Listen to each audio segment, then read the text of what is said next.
ultimate purpose is not survival. It's finding purpose in what you love.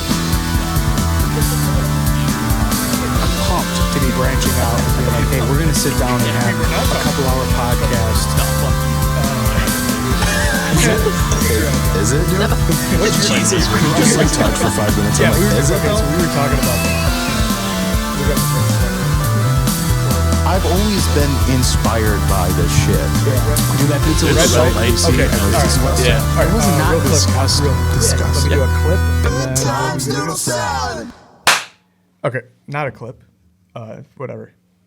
Clap. Sync is what I meant to say. Oh. Yeah, sync. We're doing this audio and video. I gotta have like a spike in the waveform so I can easily find something to aim for and then like match everything up. Oh, that's crazy. Yeah, dude. so like it's like I should get one of those old timey like things that they use in the movies. just have it sitting in the middle of the table and just like slap it and like never explain it to anybody.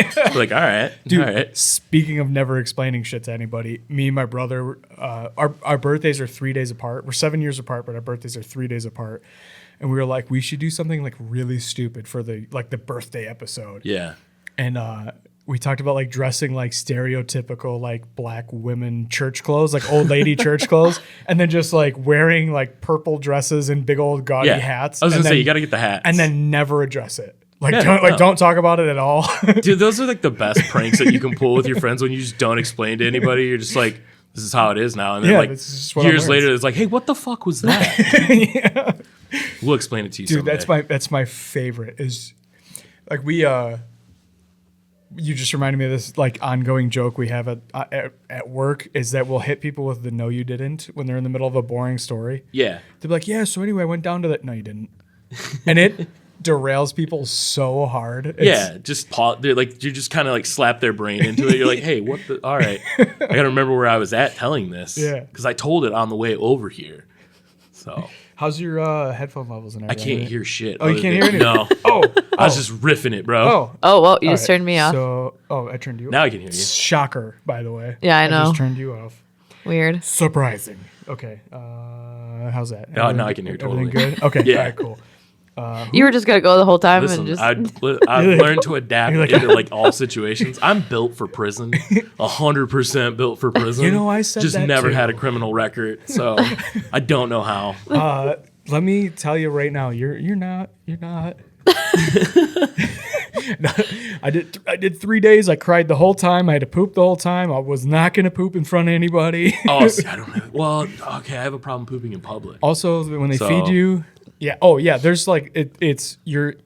Well, I was in jail for a weekend, but You're in a cell with everybody with one I toilet. was in a cell with 40 men and 2 toilets, and there's no doors on the little stall. Because So, I've worked like- such shitty jobs my whole life. Like, I've worked in like abandoned homes where it's like you're gonna have to dump in this toilet or in one of these buckets. So pick. Are you in construction? No. Now I'm in the auto industry, but like Okay. I was like an EMT before that, and like just in the middle of a neighborhood, you're like, I gotta poop, dude. Yeah. Like So you'd go into abandoned houses? I've gone in the back of like a house and just like Hilarious. shit in a bucket. Yeah, it was Dude, awesome. Fuck yeah. Yeah, That's so funny. You're just Dude, in the middle of like, so I worked out in like the Washtenaw County and shit like that. So like, dude, you'd be out in like the middle of the sticks. You're like, am I gonna go up to this farmhouse and ask him if I can take a shit here, or like, dude, are we gonna keep a secret? Right. Like, that's just between me and you. We're bros right now, dude. Yeah. So were you single no. when you did this job? Because my buddy was an EMT, and my God, the stories he has. Yeah, no, so part of it I was, but like I got married young. I was one of those dummies that was like, yeah, you got to get married at a young age. Don't fucking kids, don't get married young. But like, so like for the first couple of years, yeah, but like I was already a wild child growing up. Yeah. So like, dude, that lifestyle didn't really like change me at all. It just, I was adapted for it. Right. Yeah, my buddy was an EMT, and he's like, dude, it's like you just sign up to hook up with anybody you work with. Like you have a moving I worked bedroom. with old people. So like I worked at one of the oldest. They're called Huron Valley Ambulance. They're like one of the oldest ones. So like everybody I worked with was like in their 40s. Like I was one of the youngest kids there. I was like 19 when I hired in. They were like, "What? You don't have a family?" I'm like, no, I just drink all the time with like my friends and that's it. That's Yeah. all we do. And then like I couldn't smoke weed. So like it was the only time I really drank was like 19 to like 21. Yeah. And then I had a. When you're not supposed to. Yeah, exactly. Like when you're not supposed to. So. How old were you when you had your kid? I was 23. Okay. Yeah, so I was pretty real young. young. Yeah. It's awesome now though because she's like a teenager. So like now like all my friends that are having kids, I'm like, wait. Yeah. Just wait. Like they're gonna do something to just screw you up. You're just like let me as the senior dad here. Yeah. Let me scare the fuck out of you guys It's instead of great being the senior dad. And like I have a good situation because my kid's like never been in trouble. She's real chill, but like at the same time, like she's real fucking sarcastic to everybody. And I'm just like, I'm sorry. We had an incident where like somebody said something to her and she was like, no, that's dumb. I'm not gonna do it. And I was like, they were like, hey, are you going to scold her for that? I go, no, that's dumb. She's not going to do it. yeah. What do you want me to do Also, about it's it? her opinion. Right, Like, exactly. Why would I stop my kid from having a thought? Right, exactly. Like she's her own human. Like she's going to have to do these things. Yeah. So. And also good on her for sticking up for herself at a young age. Like, Yeah. I was so scared. I didn't say I had no boundaries as a kid. I was just like, okay, I'll do whatever you ask. Yeah, no, I was a bad kid. Is that why you're the way that you are now? Shut up.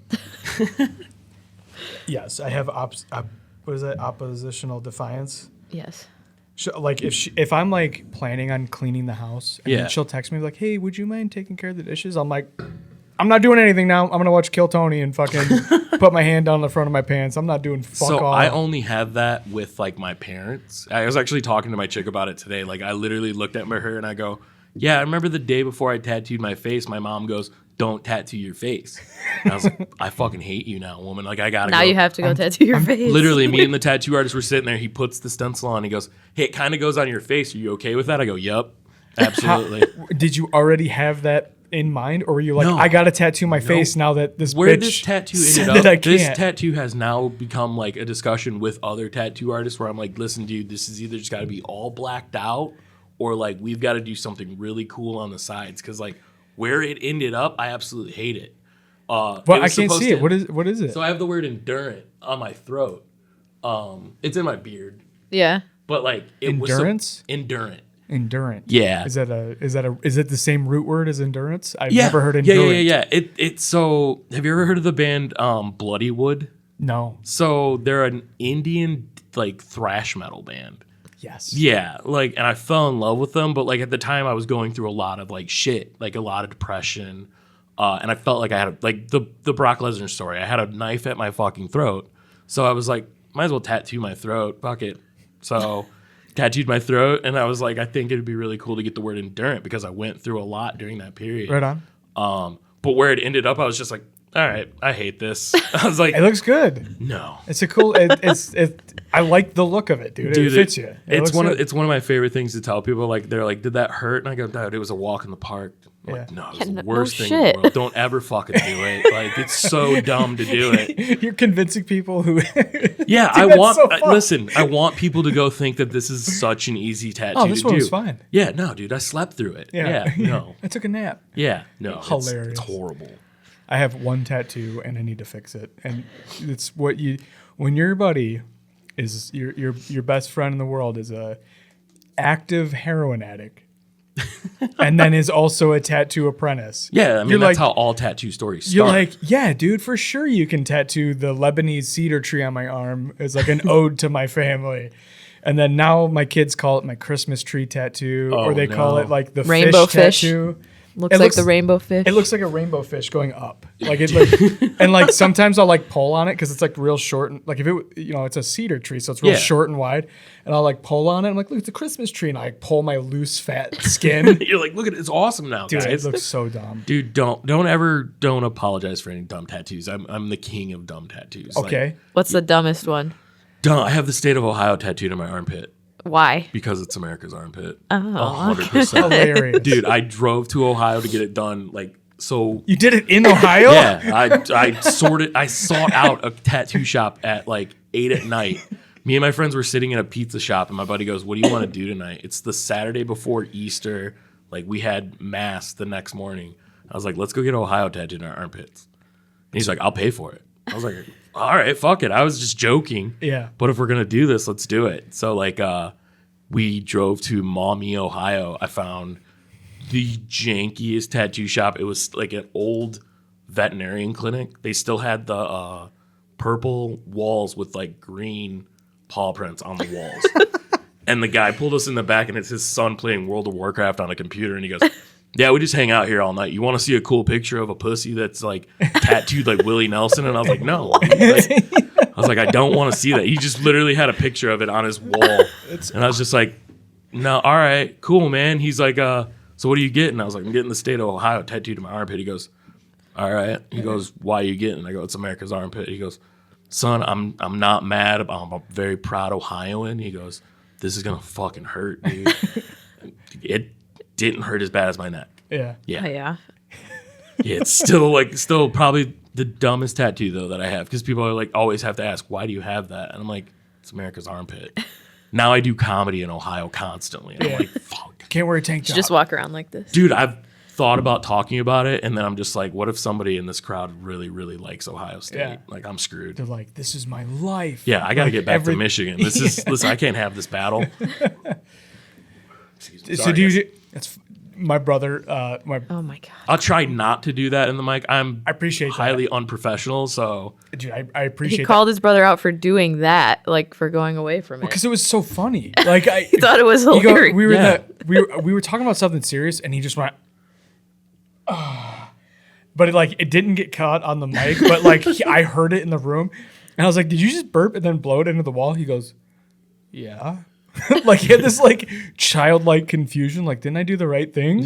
I did good. I did That's good. what I was supposed to do. And I laughed so hard. I completely forgot what we were talking about in the moment. I was like, dude, it had me dying laughing. It just because he was like, yeah, like I did right thing, right? Yeah, he's like, good boy, good boys. So fucking funny, dude. So how long you been doing comedy? So I'm going on my second year. Like I started June of 24. Okay. And then like I stopped maybe for like 3 months in that whole time period. I just go constantly.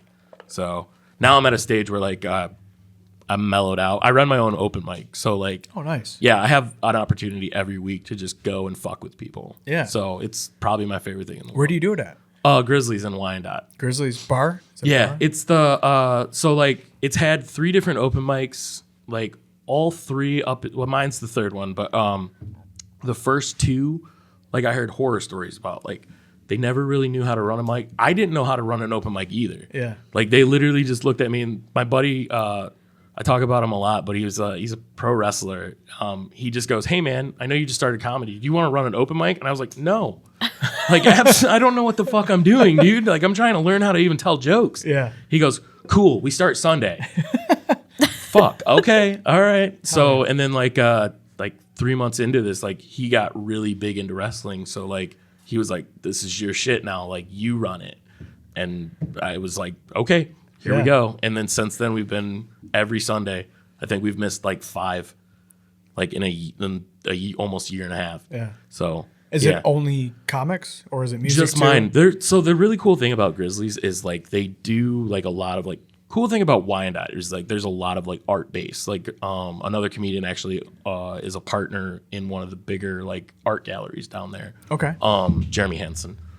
I'll mention him. He's a cool dude.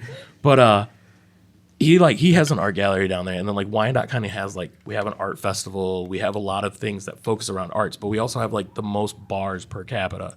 So like if it's not a Catholic church, it's a bar. So there's always like a venue. Oh, I've worked So- with a bunch of you downriver rats. I know Yeah, you dude. guys do nothing but drink. Yeah, dude, we have Catholics and we have alcoholics. And they're the same people. They're I'll the be same, honest. same, with you. people, Yeah.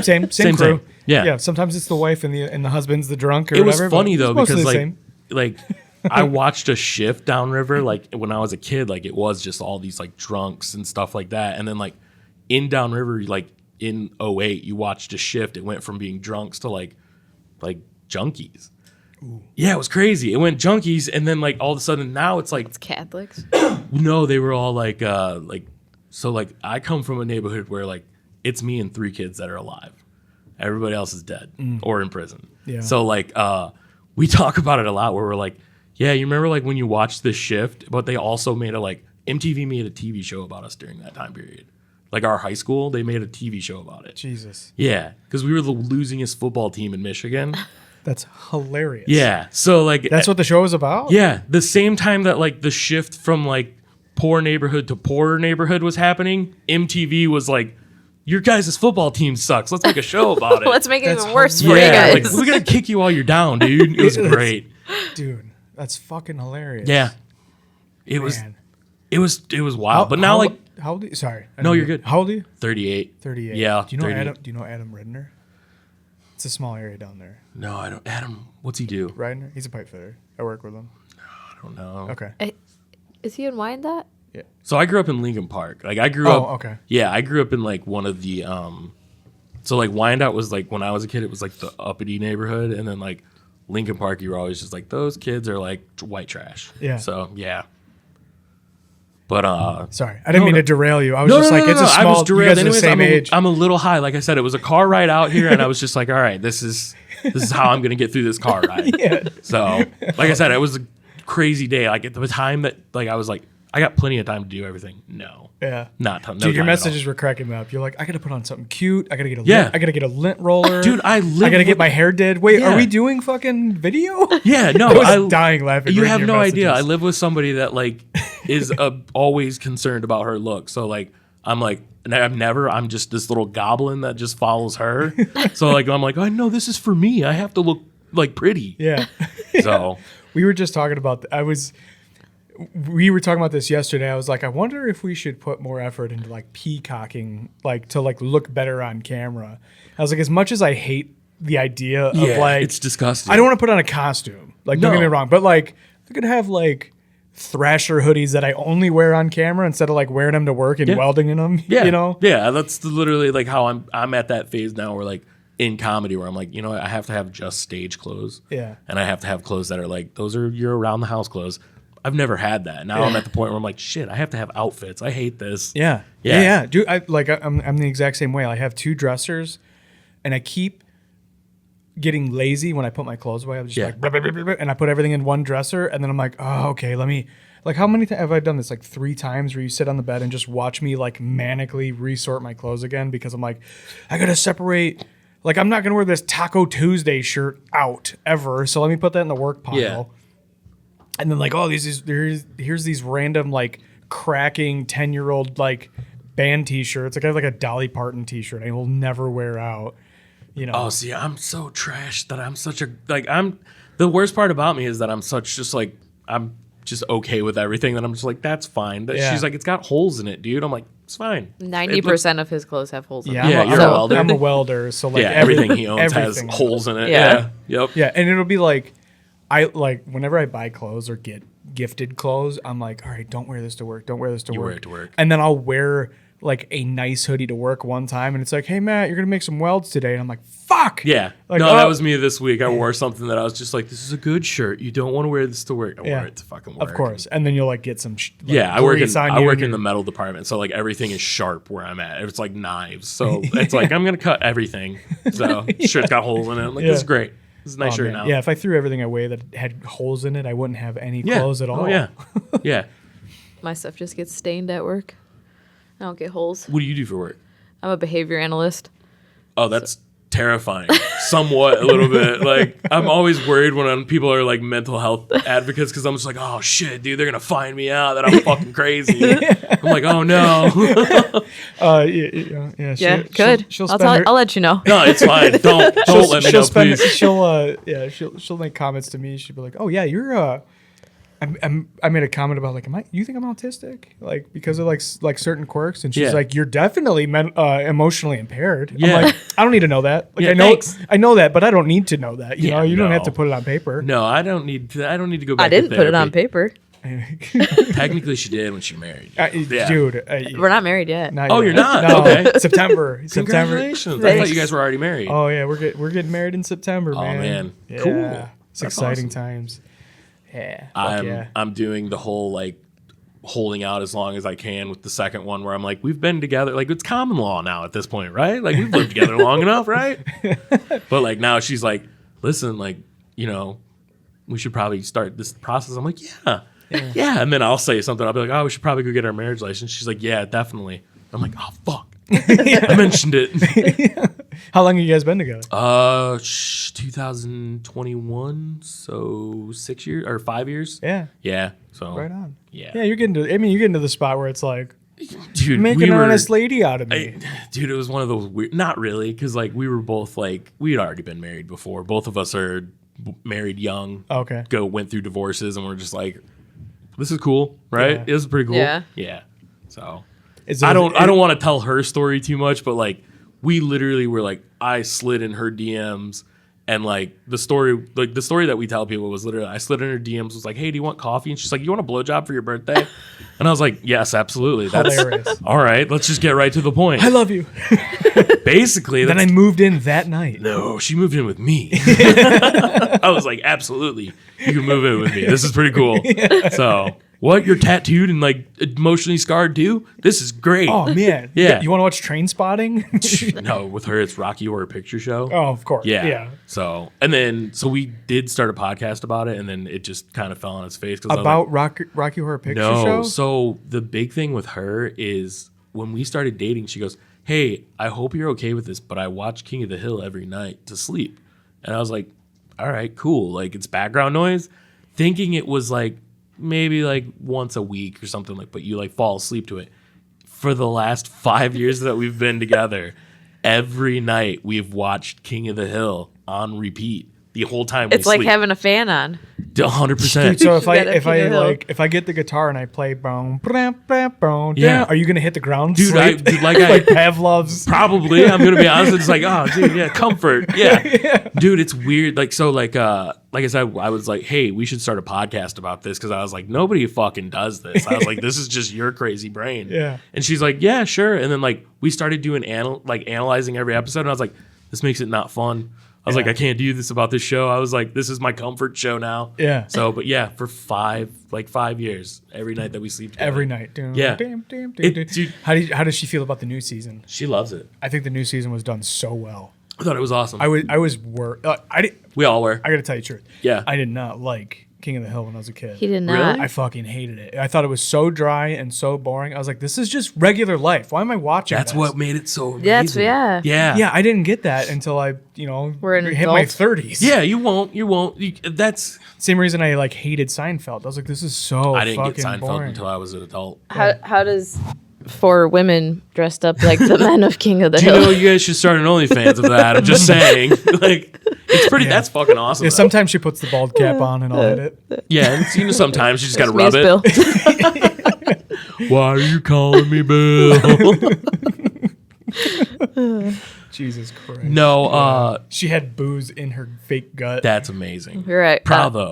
Like honestly, my chick, she does. That's her thing for like Halloween. She loves to do gender bending Halloween costumes. Yeah. So she's done the guy with the shaving cream in Jurassic Park. She did that. Okay. She did a pro wrestler one year, and like she put on the actual like leotard and a giant mustache, and it was so like ridiculous. I was like, I can't fucking look at you. Yeah. Like I was like, you can't look at me while you have that mustache on. I've done a few men costumes. I was Billy Mays one year. That's fucking 'Cause awesome. we Like went- the cocaine years, Billy Mays, or like when he was still no. like crushing it. When he was still okay, but well, he was. Isn't It was a never dead okay. celebrity party, Oh, so that's it was fucking awesome. when he was dead. Isn't the picture on the wall over there? I guess it'd be I- kind of hard. I don't know. There's like 20 pictures over there. There, if you look at the top middle one, you can see us dressed as Barnacle Boy and Mermaid see Man. That's fucking awesome. Dude, have you ever been to Creepy Cheapy? No, what's that? Dude, okay, so That's Fuck me yeah, and Harambe. Oh, that was that year. so every year at the Crowfoot in Pontiac, they do a Halloween concert. Yeah. So it'll be like a dozen or so local bands that cover another band. So, but Oh, that's fucking but cool. you have to wear a costume to get in. It's a Halloween party, so everyone wears a costume. The band will all be dressed up as a theme. Sometimes they like dress as the band. Sometimes they dress as like other stupid shit. That's like fucking cool. One year, every member of a band dressed like Ash Ketchum, and They were playing as Taking Back Sunday. They were playing They did like a full Taking Back Sunday set, but they had huge fake asses on, and they're like, "We're Ass Ketchum." It's so stupid, but It's genius though. It's one of those things that you're like, bravo, kid. Yeah, it's so silly. But they, so you have there's like, what is there, 5 or 6 rooms at the Crowfoot, and so you'll have like, there's like a schedule, and it's like, oh, if you go to this room, this guy's covering this band. So like, and they do everything from It's like Warped Tour. Oh, that's when you had to it's bounce fucking around sick, stages. yeah. Like one year there was like Prodigy and like, but like Britney Spears, and then Oh, that's like fucking crazy. System of a Down, just like all these like band, and like Taking Back Sunday. We're like, what? Like I wouldn't have like Didn't they fucking have- Prodigy. Who listens to Prodigy? I mean, that's You fucking know? cool though. That's, Yeah. There was something like that. Like I said, I'm almost 40, so like I think back and I'm like, there was something like that, but it was like punk rock bands, and it was like a blender. So there was like 3 rooms, and like one band would play a set, and then everybody would have to pile to another room, Yeah. watch that set, and then pile back into it. It was crazy. Oh, it's chaos between sets Yeah. at the Creepy Cheapy. It is absolute fucking chaos. Like it's like a Travis There's Scott so many concert. people. Are like fucking crushing to get to the next Oh. room. And when they had, what band did they have? Sorry. What band did they have in that small bar room where like everyone was fucking jamming in there? Was it Taking Back Sunday this year? Yeah, this year was Taking Back Sunday, I think, but there was also Alanis Morissette was there one Oh, year. Alanis That's Morissette fucking was great. that was the one where like we were what like, Alanis Morissette though? Was it like the one where she just stood in the middle of Times Square naked and was just like, let everything? she happen? was naked. No shit. No, I'm I was lying. gonna I'm say lying. that's No, fucking crazy. I'm joking. Listen, performative art people are wild, Yeah. dude. Like, they're like, listen, I have to do it for the art. You're like, you're shitting eggs out of your vagina. This is Is this this art? is insane. This is completely insane. Shitting eggs out of your vagina. So I did. Is that a real story, or you just No, fuck around? I did. Well, I did videography for Gigi Allen's band when they came here years ago. I have one of their sets recorded. Before Gigi Allen died. No. I'm not that old. I was gonna say, like, didn't he die in No. like 90 yeah, five or something? So his brother still keeps the band going. Okay. Merle Allen keeps the Murder Junkies going. fuck yes, dude. And like they toured. I think they were touring last year, but like I've kind of moved on from that phase of my life. Yeah. But like, so like they did a show at Corktown Tavern Okay. in Detroit. Well, my buddy was with their opening band, and he goes, "Hey, can you record the Murder Junkies?" I'm like, "If they're cool with it." So we're recording the whole music and everything like that. At the end of the night, their drummer, he performs completely naked. He takes his drumstick and pulls somebody out of the audience and has them shove it up his ass. What? That's the most Gigi Allen shit. This is they do it at every show. And the thing is this is an older gentleman. This man's probably close to 60-ish. Like highlighter, green hair, Yeah. pink beard. And he just trusted some random person. No, here's the thing that gets wild about it is he just pulls somebody. He doesn't. It's not. It's not They're a plan. not. That wasn't on that person's agenda for the Right. night. It's just a random person Yeah, that he's he trusting. pulled a girl out and she starts to do it. And as she's doing it, he goes, "Too far, sweetie. Too far." Oh. I look at her face and the look of disgust in her face. I looked at Merle. I go, "Hey, man, do you want me to delete this?" He goes, "Yeah, I'm pretty sure we don't have consent for that." Yeah. And I was like, "Yeah, dude. Yeah, that makes complete sense." Yeah. So Jesus Christ. Yeah. Do you know Gigi Allen? Do you know that whole? yeah, I know you were looking at me like, "What is all this?" I'm like, "These are." Gigi Allen don't think is so. like, if you took like the craziest fucks from like the late 80s into the 90s Yeah. that played like thrash or punk, Gigi Allen is like the poster child for being like as obnoxious and violent and disgusting as possible. Yeah. Like the dude literally shit himself at a concert, died of a heroin overdose, and they just buried him. Like The way that he smelled, he was found. the way he was found was how they buried him. They didn't clean him up. Nothing. Yeah, the They story just- of Gigi Oh. Allen's death night is crazy because like he did heroin, jumped through a glass window, and like died. Oh my God. Yeah, and he was covered in shit and whatever other. Maybe that's a he used fucking. to throw shit at the audience. Yeah, like, like, he used he to, would like, shit shit- on stage and just fucking throw Why it would like a people gorilla. want? Why? Because he was punk rock, dude. This Yeah. is the '90s. We're all damaged. Yeah. We were horrible people in the '90s, bro. Dude, yeah, he's a fucking Yeah. animal. Fucking animal. Yeah. I don't know that I would want to be there getting shit thrown at me. You say Because you that, have but two parents. Yeah, I was gonna say you have parents that loved you.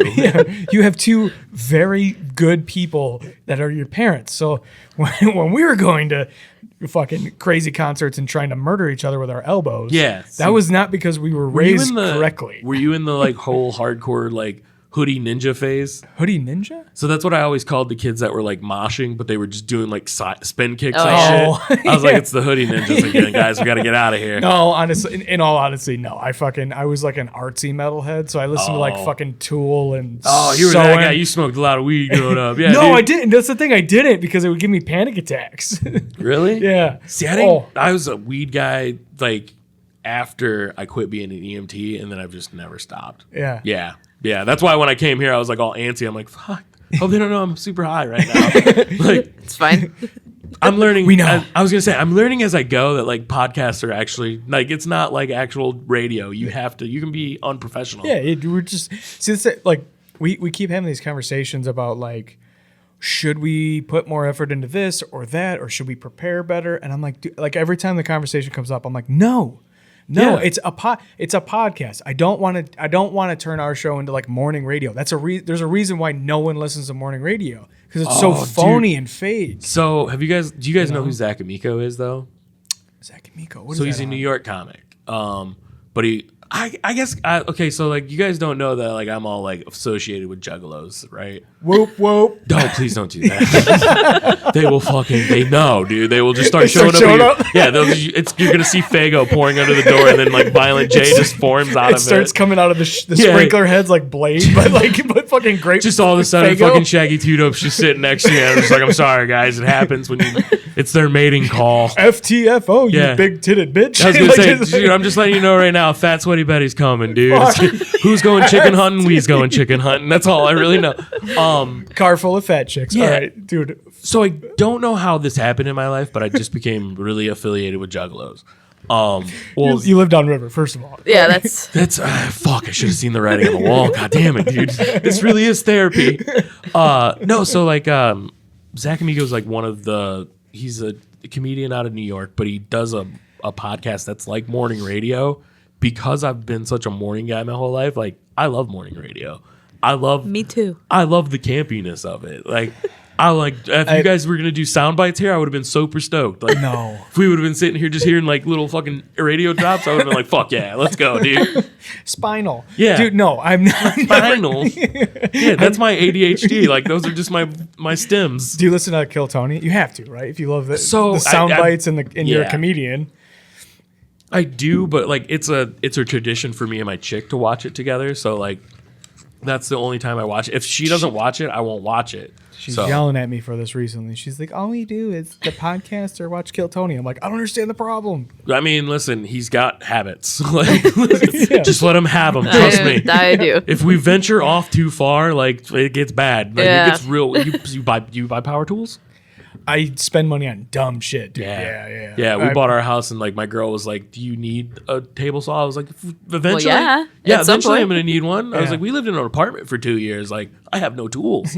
So I bought tools I still have in boxes. We've been in our house for 3 years. Hilarious. Yeah, it's the man thing. I'm also like, not with tools because I already have everything. Yeah. But like at one point I had to do that. But I'll get into a new hobby and then it's like, this is my life. I just now found it. Yeah. And then like 6 months later, I'm like, fuck, I got a lot of shit I spent money on. I don't even touch it. Right Dude, COVID fucking ruined me, dude, because I was going through the divorce and I'm just like, I'm going to learn how to roast coffee. Like, I learned how to roast coffee and I was just like, this is fucking great. Like, now I know, no. I like expensive coffee, but I'm like, I'm not going to go through this whole fucking process Right. anymore. No. Right. So Yeah, I got hobbies. Dude. that's just dude things. Well, Honestly, her was like, her point was like, we need to like spend quality time together, not just like do the podcast or watch fucking Kill Tony. put Like, a chair. Do you go out in the garage a lot? Are you a garage guy? It might be if it was but we got to get it clean. clean. Oh no, that's fair. Yeah. That's totally fair. I have a Yeah. little shed that I have to clean out, so I understand completely. But like, Yeah. just put a chair out there for her. Yeah. Like just a chair heater. I seen the idea on TikTok and I was like, this is fucking genius, I've dude. talked- She's got her cell phone. She's Yeah. happy. Yeah, I've talked about this with her. Is like, hey, like if I'm doing something, you can like come do Yeah. something else near Come me, bug us. and it's still like seriously, yeah. You can bug us. Like, Well, I don't mind depending. it. It's depending. No. Depends on what he's doing. When I was remodeling the house, That's different. when That's she- real work. when she'd like come and like help, Yeah. I'm just like, get the fuck out of the way. Yeah, Like, that's me in my kitchen. Yeah. Yeah, 100%. My chick comes in the kitchen. I'm like, you got to go. oh, when you're cooking? Yeah, dude. Yeah. Like I just recently invested in like redid all of our like cooking gear to be like all cast iron. So like she was like, can you save me like one shitty pot so that I can just make ramen noodles? And I was just like, no, you can make them in cast iron. She's like, just save me one shitty pot. Damn, she does it in a pot. Yeah. I'm a microwave. No shit. No, dude. Like we use the microwave for everything, but like ramen noodles, it's stovetop because she has a system to it. Yeah. It's weird. I don't understand it. She's like, I do it wrong every time. She's like, every time I make ramen, I gotta fucking dry it and oil it. Right. This fucking She's asshole. just sitting there. She's like, I gotta go get my little Asian grandma to like yell at me to make the recipe. No, the way she likes it. She likes it with like 2 of the seasoning packs, but like I always get the water wrong, so I'm just like, I'm not doing this. I'm not doing this at all. I'm like, you can do this. I was like, if you want something cooked on cast iron, like a goddamn chef, I got you. I got you. Yeah, I got you. You want good steak? I'm here. Do you want shitty ramen noodles? I'm out. Yeah, I'm out. I'm out. Yeah. That's a no for me, dog. Dude, I fucked up a steak the other day. Like fucked it up. And I'm normally like a really good. Yeah, I let him cook it because I was like, you do it better than me. I should have just cooked it. It wasn't that bad. Disrespect. First of all, you didn't even complain, so fuck you for Well, jumping yeah, on I'm the not gonna bandwagon. complain and Let I'm eating it. Let me be self-deprecating without you digging in. Yeah, let him Fucking- have his. Listen, he's admitting his flaw. Yeah, I'm already here like telling you that I made a mistake, and you're like, yeah, you did, you fuck. Just sometimes though, you gotta let her pile on that because you can use it later. Yeah, you say that, but then Yeah. I just go to bed sad and anxious, and she's like, "What's wrong?" I'm like, "Nothing." You're like just Fucking rolled over on your side. Remember how we talked about emotional impairments? Oh yeah, here we go. This is where you guys work. Put the CPAP machine on like way earlier than normal. You're not even gonna kiss me? So my doctor tried to get me on one of those, and that's when I stopped going to the doctor. Dude, do it. No, It'll change dude, your I life. had a heart attack this year, and like because you don't have it's you because need you a have sleep CPAP. apnea. no. I had a heart attack after fucking. Oh. Yeah, so I'm working on this in my act, but legit. New fear. Yeah, Unlocked. I came home from Grizzlies. I was already stressed out from Grizzlies. We had sex, and then I just kind of felt, I was like, I got a little pain in my arm. I was like, my chest is tight. And I just thought it was a panic attack, but I couldn't go to sleep. So I was like, hey, I think I need you to take me to the hospital. And like I got there, and they were like, I was like, I think I'm just having a really bad panic attack. I was like, put a little bit of pain in my chest, and I've got numbness from my elbow up. And they were like, okay, cool. You're coming back here right now. So like within the span of 15 minutes, they were like, yeah, you're going to be getting a stent put in your heart right now. Jesus. Yeah. And then the next thing I know, like, yeah, I'm waking up and they're like, you had a heart attack. I'm like, dope, dude. Like, all right. Oh my gosh. Yeah. Holy so, fuck. Yeah. My biggest fear. Fucking and having a heart attack? Did you, No, just having have a a heart heart attack. attack. Just have a heart attack. Don't have a fear of it because then you'll have a heart attack. Like, just Dude, don't fear it. So I have horrible anxiety. Like I have bad same. anxiety. Like anxiety problems that are so bad that like I'll go take a shit just because it's like the only, or like go get in the shower for like 2 hours just because that's like the only thing that No will bring me any shit. kind of relief. Okay. Yeah. And then, but like the heart is specifically like what freaks me the fuck out. Yeah. Because every time I have a panic attack, it feels like a heart attack. Yep. Heart's racing, chest is all tight, can't catch Yep. my breath.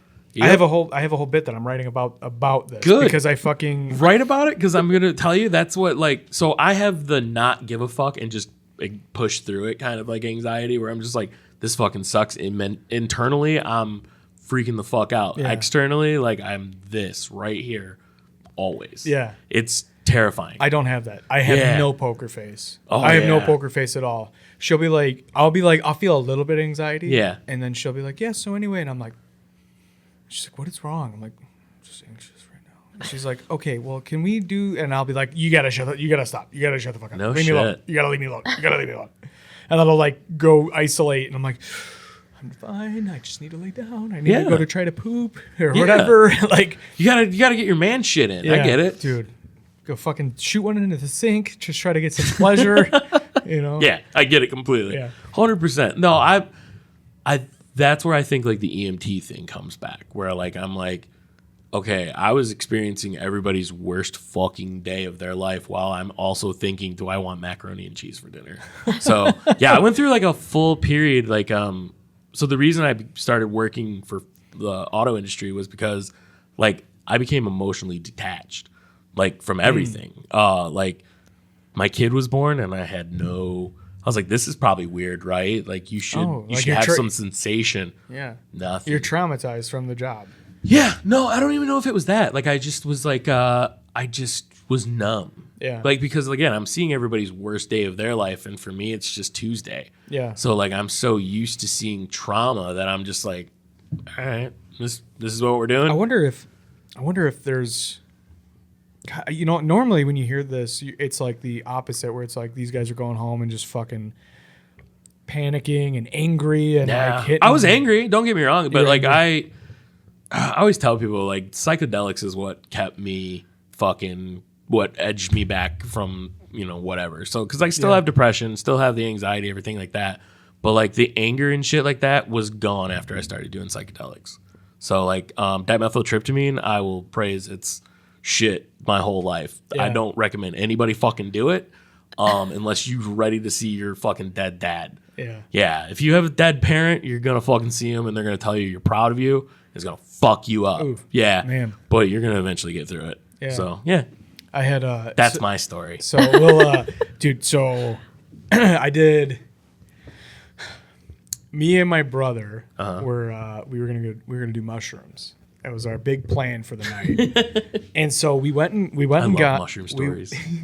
We went and got them, and I can feel. I'm worried that you're worried about like, oh, is Matt going to tell too much truth, and then people we know is going to see it, and it's going to be an issue. Hey, But people fuck 'em. that they know, people live different lives. Fuck off. Yeah. So okay, I don't even think I was looking at you. maybe I'm just worried. See, that's about something. behavioral analyst. See, I have retardation and I say words wrong. Behavior analyst. You see her and you're like, shit. She's thinking. She's judging me. She's judging me. She's analyzing me. Oh, I think you're gonna think of it about your spouse. Trust me. I was literally looking at the wall, I'm pretty sure. So That's how she normally reacts when I talk. She's just like, and there's 17 bricks over there. And That's how they all react. but it never ends. so I go, okay. So like me and my brother go and get mushrooms from his buddy. That's our plan for the night. Yeah. And then we're like we're going to go do them. And then I don't know if he got called into work or something, but he had to leave for whatever reason. So I was like, well, this is my plans. Like, this is what I'm doing. Yeah. So I'm like, give me my half and I'll just go home. So I went home. This is the first time I've ever done them. You did them alone? I did them alone. Oh boy. And so I call him when I get home and I go, hey, how do I do this? Because I just have like a bag of fucking garbage. Yeah. Like, this thing's gross. And he's like, I don't know, eat like 2 caps and 2 stems and see how you feel. I'm like, okay. Yeah. So I do that and I wait like an hour and like nothing is happening at all. And I'm like, Yeah, it's not a lot. my back starts to feel like really good when I stretch it. I'm like, all right, and I'm like, all right, well, that's something, but I don't feel anything like, mentally. It's just, so I'm like, I'll just eat the rest of them. And it was like the bottom, like it was a sandwich bag and the bottom like inch and a half was filled. Just like with the mushroom With dust mushrooms. and everything. Yeah. So I just ate all of that. Oh, fun. And that was horrific. Yep. When it hit like I was hitting the head with a sledgehammer. It was like, doosh. And so I was laying out of bed in the dark, trying to not panic because I was high as fuck. High as giraffe pussy, my buddy would say. Yep. And I'm laying on my stomach. My head's hanging off the bed. And I'm staring at the ground, and I'm just like trying to cope. But every time I close my eyes, I'm seeing. Did you ever see Apocalypto? The Mel Gibson. It's been a like, while. native Was movie? that the one that was like? Yeah, that's the one with the guy running from the jaguar. Yeah. Okay. So like every time I closed my eyes, I saw like a different Mayan warrior from that movie, and they were like standing at me, ready to like tomahawk You were me in seeing the your head. ancestors, bro. And I was like, okay, I can't close my eyes, so I'll just stare at the wood floor, and if I don't close my eyes, I won't see those scary motherfuckers. And then it was like my stomach did the whole like bass drop, but it wasn't like, oh, I'm getting higher. It was, I'm going to shit right now. Yeah. So I was like, oh God, I got to go to the bathroom. So I get up and I go into the bathroom. I take a shit, and my shower curtain was this like geometric pattern. So like, Dude, you fucked up. the gear, I'm just like, I'm high as fuck, dude. And the highest I've ever been in my life. And the gears on the shower curtain are just going like, whoa, whoa, like full, Yeah, like, shifting. whoa, whoa, whoa, whoa. And I'm just like, oh, fuck, don't look at that. And then I'm like looking at it was all blue tile bathroom. Subway tile. So I'm looking at the grout lines, like going like it's like snaked. Starting to get wavy. Like, and they're like moving and shifting. So like the tiles are staying still, but like all the grout lines are changing. And I'm like, okay, don't look at that either. Fuck. So I finish shitting. I get up. I wash my hands, and I'm washing my hands. I look up, and I just get stuck because I look at myself in the mirror. Yep. And I'm like angling my head down, and I see this youthful little boy version of me. And then I look up, or the opposite. I look up and I see a youthful boy version of my face. And then I look down and I see this old man version of my face. And I sobbed like I sobbed like a little kid whose dog died for like 3 hours. Yeah. And I was just like, and like it was so uncontrollable. And I was like, okay, I gotta get away from this fucking mirror. So like, I wash my face and get the fucking tears off of me, and I'm just like catching my breath. I'm like, Jesus, what the fuck was that? You know, I am like my dad. And then, and then I walk out into the hallway, and there's not a light on in the house. And I'm like, what? Why would that be? There's people here. Why would that be? And I'm like, okay, just get back to the bedroom. Maybe everyone went to sleep. And that was a long time. I cried for a long time. I'm like, just go back to the bedroom. Lay back on your stomach, stare at the floor. You're gonna be all right. And I start inching my way down the hallway, and I'm holding onto the wall because the whole hallway is spinning like one of those fucking tubes that you stand in at the carnival. So I'm holding onto the wall, and I'm like, all right, get back to the bedroom. And then my ex and my oldest son jump out of the bedroom, opposite bedrooms, like Scooby-Doo, at the same time, and just go, whoa! Oh, I flew back. Horrible fucking people. I flew onto my back and punched ass. my kid. And I fucking cried like a little girl on the floor for like another 5 minutes.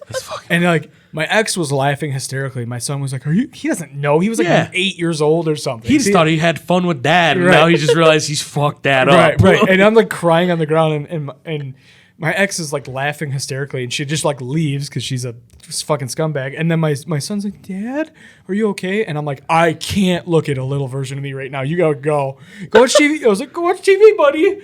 And I'm like trying not to. I'm like, "You gotta go away, dude."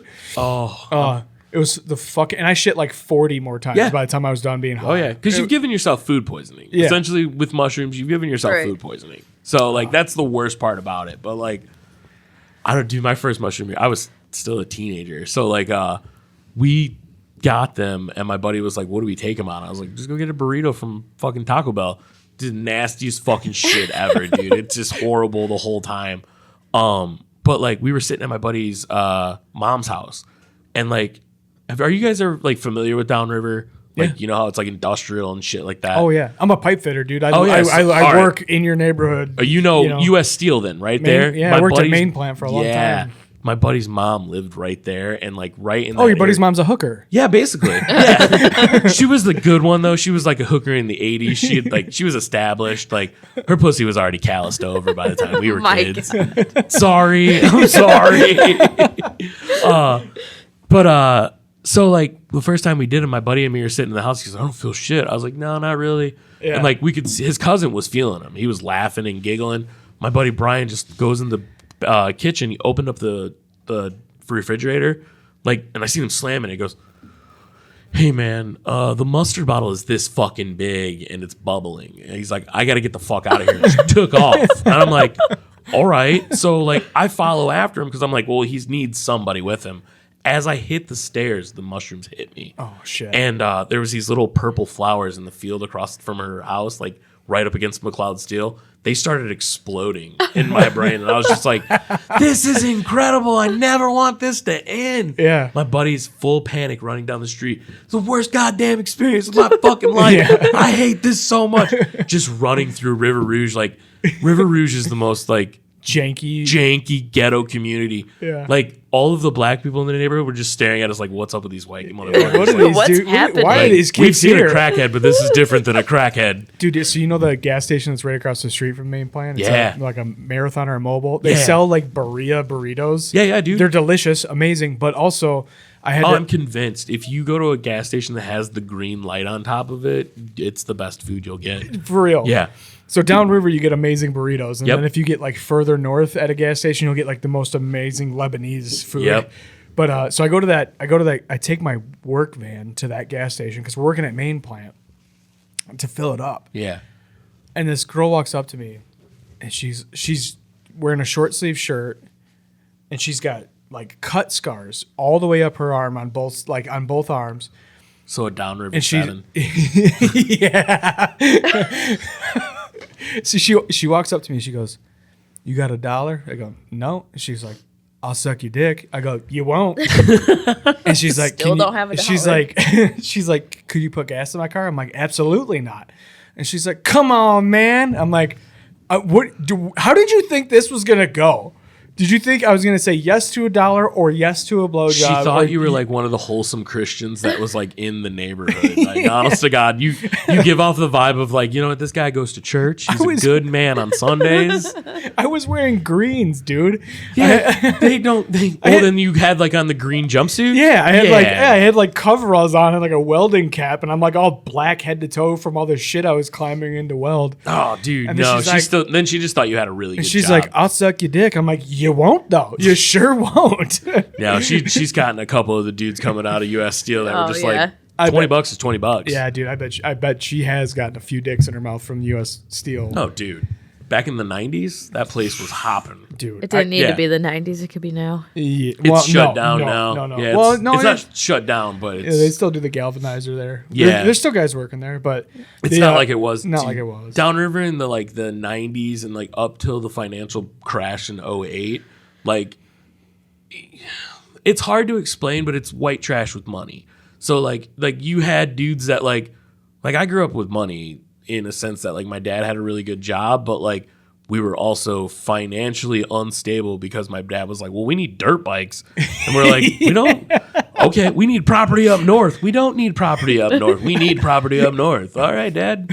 Fuck it. We ball. Yeah. And then the financial crisis happens, and then like everybody in the auto industry loses their job. So then like, oh shit, we got to sell the boat. It's like, wait, why?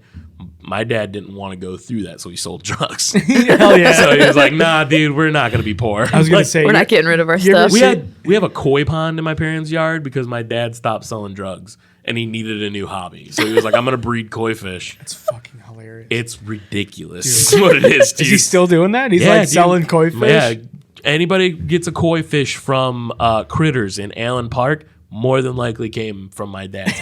That's so Yeah, funny. it stinks yeah. in the summertime because you like mid-spring is when they spawn, and like you'll go over there and he's like, "Don't touch the pond," and I'm like, "What's wrong with it?" He's like, "It's covered in fish cum," and it really is, dude. Like the whole it looks like a fucking layer of just milkiness. It stinks, Oh yeah. and I'm just like, "Oh fuck this day, dude." It's like our comforter. Yeah, it's perfect. Yeah. Dude, I was gonna say, you ever see those old Ram pickup trucks that had like a spoiler on it? Like Oh, SRT 10s. Every one of those that were sold in River Rouge or Wyandotte or fucking, They're easily to steal too. or Taylor. Yeah, everybody I knew that bought one miraculously had it stolen like 6 months after the payments. Of course, 'cause stopped coming in consecutively. They were like, "Shit, dude, you know what? Like somebody stole it. It ends up in like Southwest with no rims." Yeah, dude, my mom used to work for the company that so they could never say it publicly, but like before the financial crisis, they got their cars directly from GM. That like, so let's say like GM got into a lawsuit over like a recall or something, right? So the vehicle that caused that recall, my mom was in charge of making sure that vehicle never seen the public eye again. But there was a company that would come in and get parts off that car that they could sell in the aftermarket. They could never legally say that they got them directly from GM, but like they were getting cars out of like, there was a car at my mom's work. We called it the butterfly mobile because when you opened it, these little gray flakes would fly out at you. And you're like, what the fuck is that? Well, what it was a mechanic drove that car to go get drugs and he got shot in the back Oh of the my head. God. So when you would open it up, that was brain matter flying Oh out my of the vehicle. God. Yeah. It was wild, dude. It was What a the fucking fuck? Yeah, dude. And then they would sell parts off like they sold the radio out of that car. Yeah. Holy fucking shit, crazy dude. shit, dude. But Fuck. GM couldn't legally say anything until that car was destroyed. But like my mom was like the company that they literally would take a car and smash it to the size of this desk. Yeah, it was crazy. It's fucking crazy. Dude, there's some stories from like just since I've been in the trade. Yeah. There's some stories like we were working. I was working at Ford Rouge, and across the street, Ford Rouge like stores the Lightnings and the F-150s that they're building, and there was a heist, dude. We I have so much inside information about all this shit, dude. It's so bad. I don't know what I can legally say about any of it. It's like I work for the union, so I'm like, same. Yeah, I'm like, listen, but I'm gonna be honest. That's probably an inside job. Oh, for sure. Yeah. Well, yeah. There's some stuff that I'm not gonna say because I don't want to be like the root for someone to have information. But there was a big landscaping project going on at the Rouge property. Yeah. At the time, so there was a fucking huge dump truck, and they jumped into that dump truck and used it to pull the Jersey barriers out of the contractor parking lot, pull them out of the way, and stole like 100 F-150s all at once. It was some gangster shit. Dude. I live close to the Mustang plant, and I worked at the Mustang plant. I've literally watched those cars go from the test track to fucking down 75, man. Because it's just as soon they would cut a hole in the test track, and then they just have somebody hold the fence open, pulling Mustang 350s, everything out of that little gate and taking them right down the freeway. You get away with, you steal 10, you get away with 2. Yeah. You still make bank. Right. Yeah. It's fucking crazy. Yeah. I mean, like, I've only ever played Grand Theft Auto. I've never done anything cool like this. So, I've like, never been in a car heist, but I mean, I grew up I grew up next to a crack house, but like we were my mom moved me from a little podunk Farmville to like downriver. So I went from like the country to like crackhead was my neighbor. Yeah. So like I had to learn how to become like this piece of shit that I am now. Like I was just a podunk farm kid that was like, yeah, we just, we're good people. Now I'm like, nah, dude, everybody owns a gun. Yeah, I had to become this like, no, listen, we don't trust everybody. Right. So, but like, like the house I grew up next to was like this weird crack house that was getting raided all the time. It was wild. Dude. Yeah. I love Downriver for that reason. Yeah. Yeah, because it's just. So I was thinking about it on the way over here. Like, I never hung out, like, coming out here and stuff like that. Like, I'm like, these were all the rich people. Like, we never came out this way because it was like, I was used to, like, just poor people. Like, not poor people, but, like, poor people with money. Yeah. So, like, yeah, just, like, everybody's got a police, like, record. Like, all of your uncles can't, like, legally vote because they've probably got a felony. Like, they don't own firearms legally. And, like, yeah. That's the kind of people that I get. And then I come out here and I'm just like, this is all rich. This is so funny that this is rich. Like, we're, like, in Pontiac here. Yeah. No. Pontiac is garbage. Like, don't get me wrong. We're almost Pontiac. But I understand that, like, so there's a camera guy in the scene that told me, like, because I'm the kind of, like, white trash that, like, I like business really, like, a lot. So, like, I know Pontiac gives, like, good incentives for, like, things like this. Yeah. So I'm like, yeah, I know why they're in Pontiac. Like, you can put up with some garbage fucking areas if you're getting good fucking incentives. So. This place is probably the only place we could afford to have what we have. It's fucking cool But where you guys are at, though. yeah. Like, I told you when I walked in, like, I'm coming out here tomorrow with my kid and my girl to, like, look at that shop. Yeah. So. Yeah, dude, we like, me and Ashley, who owns the Hatchery Co., have been talking about it. We're like, we're making like a little commune of like small businesses. And that's what it is. It's fucking it's really sweet. cool. Like yeah. I said, we don't have things like this downriver. Like the closest thing that we have to like something like this downriver is like the connection between like a weed shop and like they also own the smoke shop that like sells cigarettes. Like that's literally the two connections. That's the night. Yeah. Yeah, like so like the weed shop that I go to like also owns like because you can't legally like sell certain things in the weed store down there, but you can sell them at the cigarette shop. So it's like you'll Right. go in the weed store, but like right connected next door is the fucking. Yeah, let's go I to- can go get Newports. Sweet, Yeah. that's good. Yeah. It's a good day. I got weed and Newports. It's a good fucking day. Fuck yeah. God, that's a sentence I said when I was like 17. Yeah, no, I'm still saying it at 38.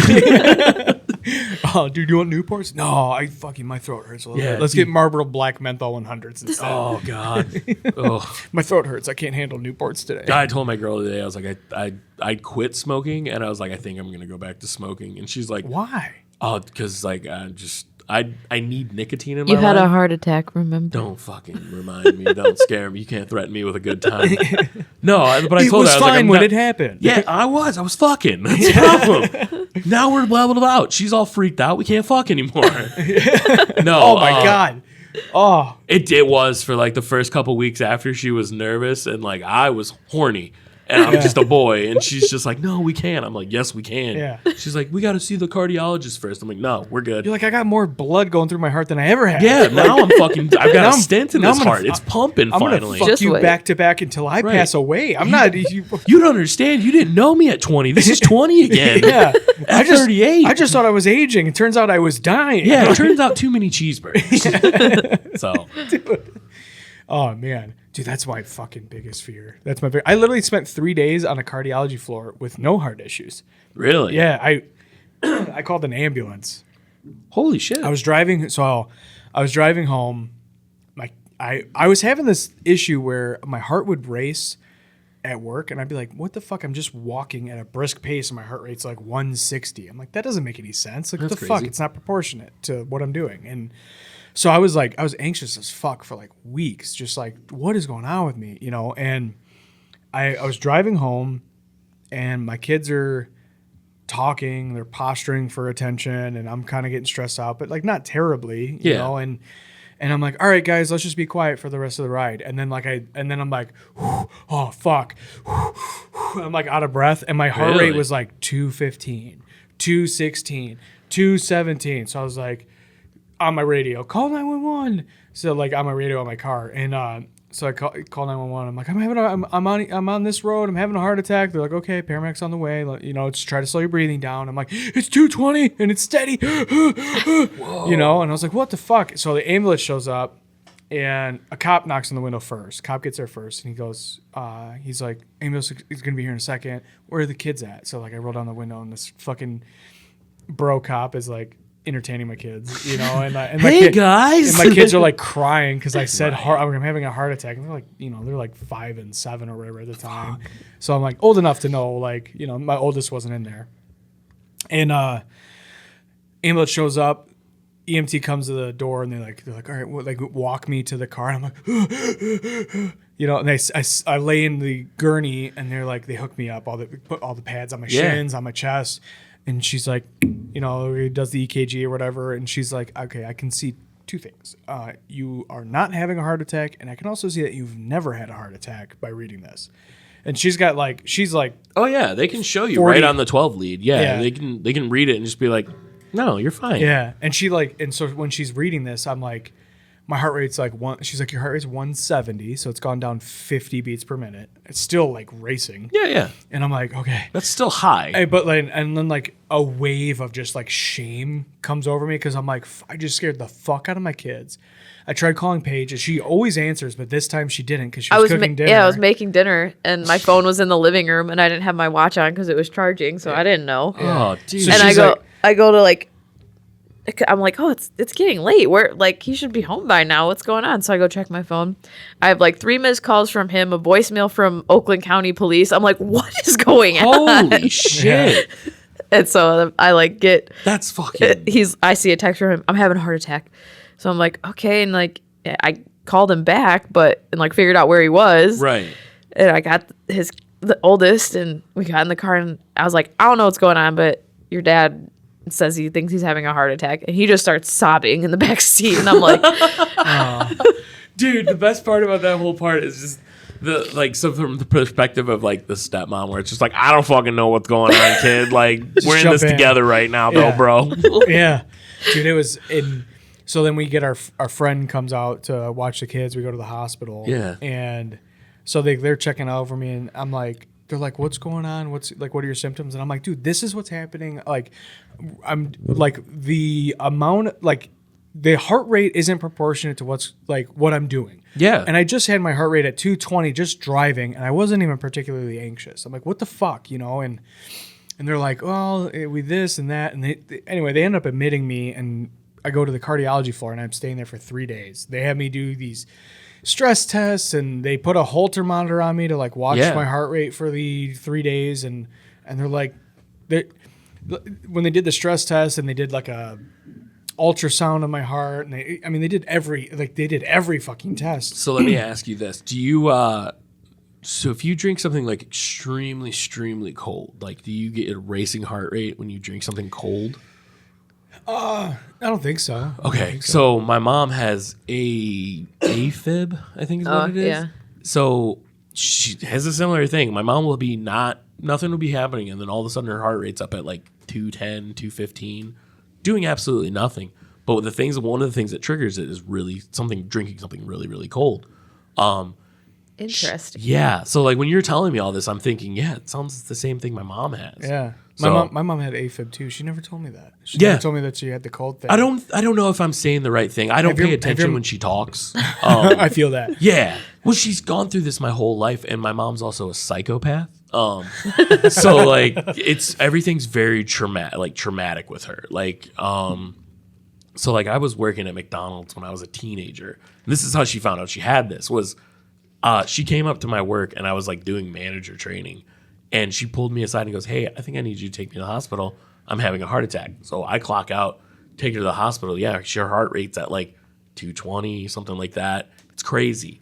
But like basically what it is it's a vein in her neck, and when it constricts, her heart rate, like it's Just skyrockets.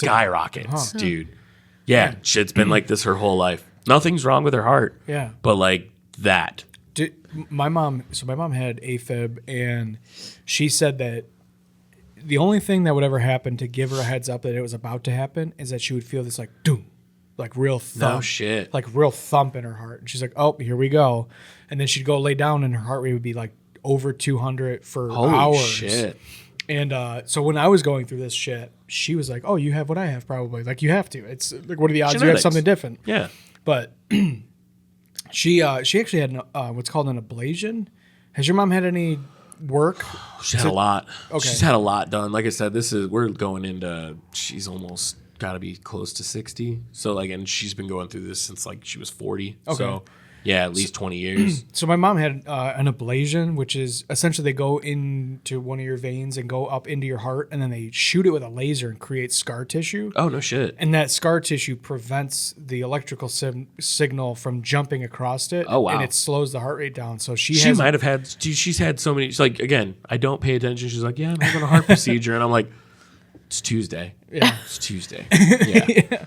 Right on. Well, but like with my mom, it's been successful. She hasn't had a single shit. event since that That's happened. good. Yeah. That's fucking awesome. My mom had one time with my kid, and my kid was like 2. Oh. And I was just like, she kept apologizing for it. She's like, I'm so sorry I traumatized your kid. I'm like, I was still with my ex-wife at the time. I'm like, trust me, she's good. Trust me. Don't worry. Oh, you're She's just had way warming her worse. up. yeah, just listen. She's fine. She's just dipping her toe. Yeah, Do you that's know why where this her kid's so mom is? fucking 7-mile stare now at 14. She's just like, everything's fine, Dad. Like, oh, fuck. Dude, yeah. So the shit with me, we think I never got a definitive answer from the doctors Holy shit, dude. because they were like, She's just raw dogging it. they're like, we can't find They said- anything that's wrong. You have a good heart. They Well, said, that's good. Yeah, they said not only is your heart like not damaged, but it's actually good. Like your like wall thicknesses are good, whatever. Good. The only thing I have is arrhythmia, but like it's not a dangerous thing. Everybody has Yeah. some type of weird shit with their ticker. Yeah, right. So, but what we think it is, after all of this, like trying to figure out what the fuck it could possibly be, we think it's just dehydration because I have zero appetite for water, so I have to like You force force yourself myself to to drink drink water. water.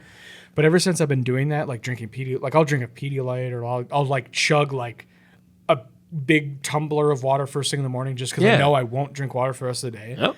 Ever since I've been forcing myself to drink more water, Real. like not like no issue. Like I'm drinking. I had a Monster and I'm drinking a caffeinated pop and I'm drinking alcohol. My heart rate's 110 right now, which is pretty. That's Yeah. low for him. That's a little. It's a little elevated for sitting down. Oh, but like, dude. So when I had the heart attack, I think so. My heart never got over 200 okay. the whole time, and I didn't. I was the same demeanor that I had. I had that the whole time. I wasn't panicking. I don't know if I just like accept everything, but like I was just like, okay. The worst part about all of it was my headache. Like I just had a headache the whole time, and they were like, "Well, that's your blood pressure, dude. Your blood pressure is at like 210 over 140." Oh, jeez. And I'm like, all right, cool. This is rad. Oh, yeah, dude. I've always had blood pressure issues. So, like, but I've always been one of those guys that, like I said, when they told me you need a CPAP machine, I'm like, we're never going back to here again. Oh, dude, you got. Yeah, I raw dogged it. It'll But I change your think life. his CPAP helps him too with the heart stuff. See, they want me to go on it again. I don't. It's weird. horrible for your health. No, I mean, I know for it your is. heart. Oh, For your yeah. heart Oh, I know. specifically. Yeah, it's Blue terrible. collar guy though, dude. So I still just raw dog it. Dude, it's horrible for your heart. So like your And body. he's got a better attitude Really? because he's not as tired. Yeah. Oh, dude. So I snore like a fucking like probably. It's probably worse than most people that snore. Nice. Like, yeah, like a chainsaw. Like you know, and I still won't admit that I snore. My chick says I do, but I'm like, I have no proof of that. I don't She's like, hear "Oh, it. you're sleeping so good, I was you like, show you off." snore. I was like, shut up, you snore. You just deflect. Yeah. That's hilarious. Dude, so when I got used to the CPAP machine, it's a completely different life. Like Really? I'd wake up in the morning exhausted, miserable, fucking don't talk to me, don't look at me, drive to work at 4 or 5 in the morning, Yeah. fucking pissed off, start working pissed off for like at least an hour, and then I'm like, okay, I'm starting to feel normal. And then like coffee break at 9:30, I'm like, I'm taking a nap. And then I'd wake up, I'd like scarf like a snack down, and Yeah. then I'd take a nap. And then an hour and a half later, after coffee is lunch, so we have our lunch Yeah. at 11:45. I'm taking a nap, and then driving home, I've literally fell asleep and rear-ended somebody on the way home because Holy I was still shit. too tired to make it home. See, I don't have the time. Well, I'm tired all the time, but like I just always tired. So Yeah. I'm like, whatever. It'll But like, change your life. Yeah, I probably should. But again, Dude. I'm a fucking old school soldier. I feel like. it'll change your life, dude. Using the CPAP machine completely changed my life. Honestly, like I don't take naps at all anymore. Yeah. I don't wake up like totally miserable. I still get up early as fuck because I'm a pipe fitter. So like all of our job sites. Yeah, start you're a at blue collar guy. 6 in You're the getting morning. up. Yeah, same. It's like I keep seeing this thing where it's like, oh, I decided to be funny in high school, so now I have to get up at 4 in the morning. Yeah, that's exactly what it is, dude. Like I was not a good student, and I was like the fact that I fell into EMT was just because I was like, what the fuck am I gonna do? Yeah. Like so like when I graduated, like I thought I was going into the military, and because it's just kind of like we're all like, so like I say it a lot, but like my family is either they're military or they're felons. So like that's the two things they are. Yeah. And I told my mom and dad, I'm like, hey, I'm gonna go join the army when I get out of high school. And my mom's like, no, you're fucking not, dude. Iraq was like popping off at the time, and I'm like, yeah, I don't give a fuck. I'll go. Yeah. I was like, I'll go get paid to go to there. My uncle that's a Green Beret calls me and goes, hey man, I'm not gonna tell you how to live your life. Your mom wants me to talk you out of this. He goes, but I'm gonna be honest with you, man. I was in the first Desert Gulf. War's fucking hell, dude. Like you don't want to do this. Yeah. And I was like, yeah, I don't want to do this. So like my uncle talked me out of going and signing my papers to become army, like in the army and shit like that. Yeah. But like, yeah, I was like, well, then what the fuck am I gonna do? At the time I was working at McDonald's, my buddy worked there with me. He goes, I just got a job at this ambulance company. They'll pay for you to go to school. I'm like, all right, cool. That I didn't know how I was gonna fucking go to college. So I was like, cool, they'll pay for me to go to school. They paid for me to become an EMT. I was like, this is fucking sweet. Yeah. Like I was like 19. I had like out of all my friends, I had like the most money. I was Oh, like, yeah. it's fucking awesome, dude. Yeah. And then like, Making $500 a week. You yeah, fucking dude, losers. you're like, this are- is crazy. Having Yeah. like 2 weeks paycheck and I get like $1,400. It's awesome. Yeah, hell yeah. Yeah. Dude, yeah. Yeah, it was crazy then. And then like I had a kid, and then like so like when I had my kid, like I was still young and everything like that. So I thought like, I was living with my chick's parents at the time, my ex-wife's parents and stuff. So like I didn't really have any like thing going on. My dad goes, hey man, you need a real job. I go, what the fuck, dude? I went to school for this. He goes, yeah, but you have no benefits. He's like, you're fucked. Yeah. He goes, you have a kid now. You got to start thinking about that kind of shit. Let me see if I can get you in the union. I was like, all right. So like I was 24 and my dad was like, all right, this is what you're going to do. Don't ever soil my fucking name. I'm Right. like, okay, I won't. Like, yeah, I've been there ever since. And like now, like they trust me with more shit than like most employees. I'm like, this is kind of weird. Like I'm a degenerate by heart, so the fact that you guys think I'm a good employee is fucking bizarre. Yeah. Yeah. What are you? What like branch within the your UAW? A UAW. So like I work at the Bronco plant, but like I'm a kind of like a repair guy. So like before a car makes it from the metal shop where I'm at to being painted and turned into an actual car. Like if there's a defect, like I'm in charge of making sure that defect is fixed before it goes to even get a coat of paint. So like I learned how to weld. I learned how to do body work. I learned how to fucking take every piece of a car that you can take off. I can take it off and put it back. Like it's great. Like did you have?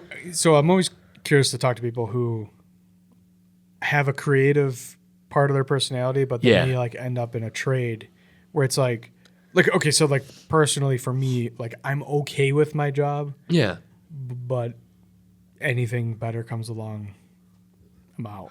I treat my job. So I seen it the other day, and I actually think this is how I've always treated my life. It's like all of my hobbies are my main goal in life, and my job is just that side quest that I got to go through Monday through Friday so that I can do all the fun shit that I want to do. Yeah. So like I've always been fine doing whatever I have to do to get to those like weird hobbies. Like, so like if the best way to describe it, is just I will do this shitty job. I don't really care, like, but I means doing that kind of thing. Yeah, like I'm okay with this job. It pays stupid money for like every day. I make a stupid amount of money to like literally not really. I give a fuck, but like to not really give a fuck. Yeah, you're not like obsessed with it. You're not like I don't have to think at my job. Like I look at it that way, where it's like because it's a trade. I'm like I've done it so many times. Like I just don't think about it. Yeah. So yeah, it's one of those weird things. Yeah. So, I'm at a like I just turned out last year, so like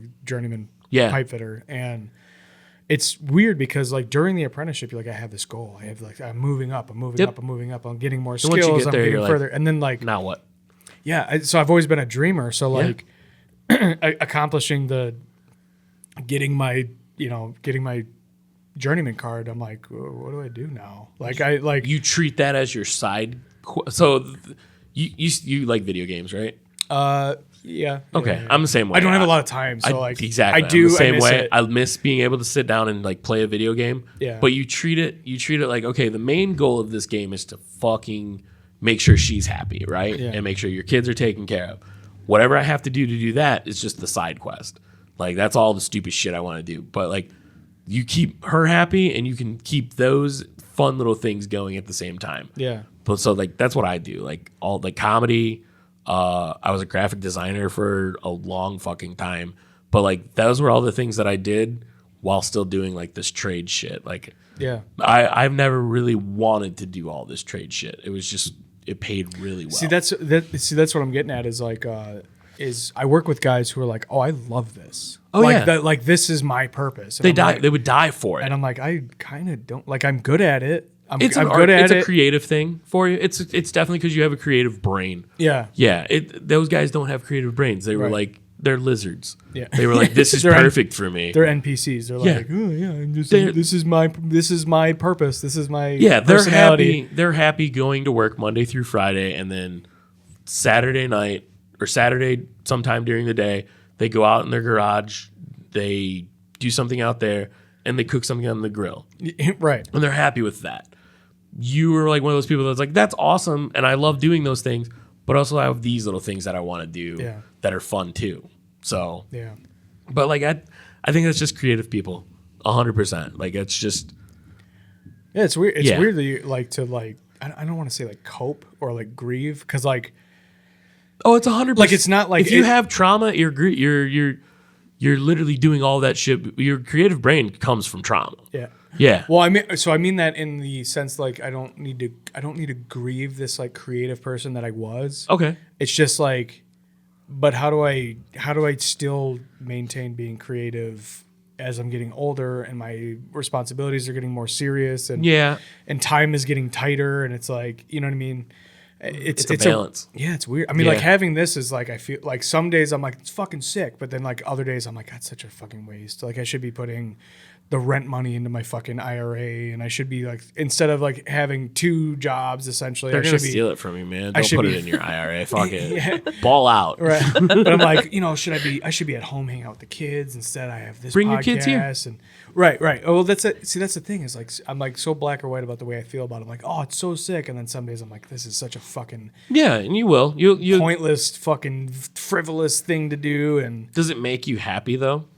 yeah, for sure. Then Yeah. it's not frivolous. Yeah. Yeah, 100%. If it makes you happy and you're not causing fights at the home, then it's not frivolous. That's Yeah. the way I look at everything. Like comedy for me, 100%. Like that's me not being at the house and like being a miserable fucking guy. Right. Like I'm just sitting on the couch watching TV. No, I'm gonna go out. I'm gonna go talk about stupid shit. I'm gonna literally be like, all right, we're gonna go talk about the Juggalos for a little bit. So like that'll be like I'm either gonna do that or I'm gonna drive her fucking insane because like it doesn't turn off at the house. Like it's even worse at the house because I can say the shit that I'm like, is that funny? No, it's not funny, but I'm gonna fucking say it anyways. Yeah. So because I'll offload shit on my chick that she's just like too much. Yeah. So I drive her nuts. I'll make her read, like I'll write bits and then I'm like, oh, I won't let her read my shit. No? No. I was reading it to her, like, No. but my version of this is like,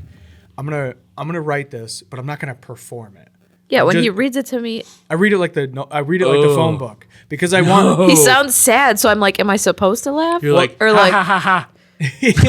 What's like, but I don't want to do any dance moves and try to sell it to her. I'm like, I want to see if this writing is actually good. So like, let me just read it to you without any kind of Yeah. performance, and then I mean, and there's been a couple of times where you're like, I just like read this and you're like, huh, and I'm like, okay, that one's a good one. All right, let me like. But if I like get in your face, I get loud and like do all the things. Oh, that see, I guess because I don't do that kind of shit. I need to start doing more of that on stage and shit and being more performative. But I'm very low energy. Like I'm just high. So like I'm very low level energy. I'm the same way without being high. I'm That's just like, fucking, that's scary to me. That terrifies me when people are just low energy and not high. I'm like, what do you do? Yeah. Like, how do you not, Dude, how do you keep your brain calm? You're preaching to the choir here. I'm like, there's like, I grew up in a house with a narcissist, dude. Like Nice. a real, like I know people like saying that, but it was like the mood of that person Yeah. dictates the mood of Yep. everybody in the house. Yep. So like, My grandma's that if way. they're happy, everyone's happy. If they're sad or angry, everyone's mad Yep. or sad or angry. And so like, she's got RBF, or fucking the worst case of resting bitch face on earth. She sells you nothing. And I've gotten used to it a little bit, but then like some days I'll be like, "What is wrong?" She's like, "Nothing," and I'm like, "There's no fucking way your face looks like that and everything's okay." There's no, and she's just like, "I was just looking at the wall." Okay, psycho, put a fucking face on. Right. Like I need to be able to read you. No, I get that completely. Like, because, God, Jillian, she will do it to me all the time where I'm just like, why are you quiet? Like, Yeah. you're happy just being quiet? Like, if there's not noise, like, I don't know if you're about to hit me. So, I'm sorry. This is the house I grew up in. There's no noise. That means there's a ninja attack about to happen. This is not going to end well. dude. Oh man, yeah. It's weird to get used to that. Yeah. It still I have causes to like issues. explain it to people. My boss the other day, I'm working at a different location right now, and so I've just met her like a month ago probably, and we were talking about my resting bitch face, and she's like, "Yeah, when you walk in the morning and I say good morning, I look at you and I'm like, is it a good morning? I don't know. I'm not sure." Damn, dude. I don't know because like it's a thing. Like I can feel it with him. Like it's a weird place to go from like peace or like to go into peace from chaos.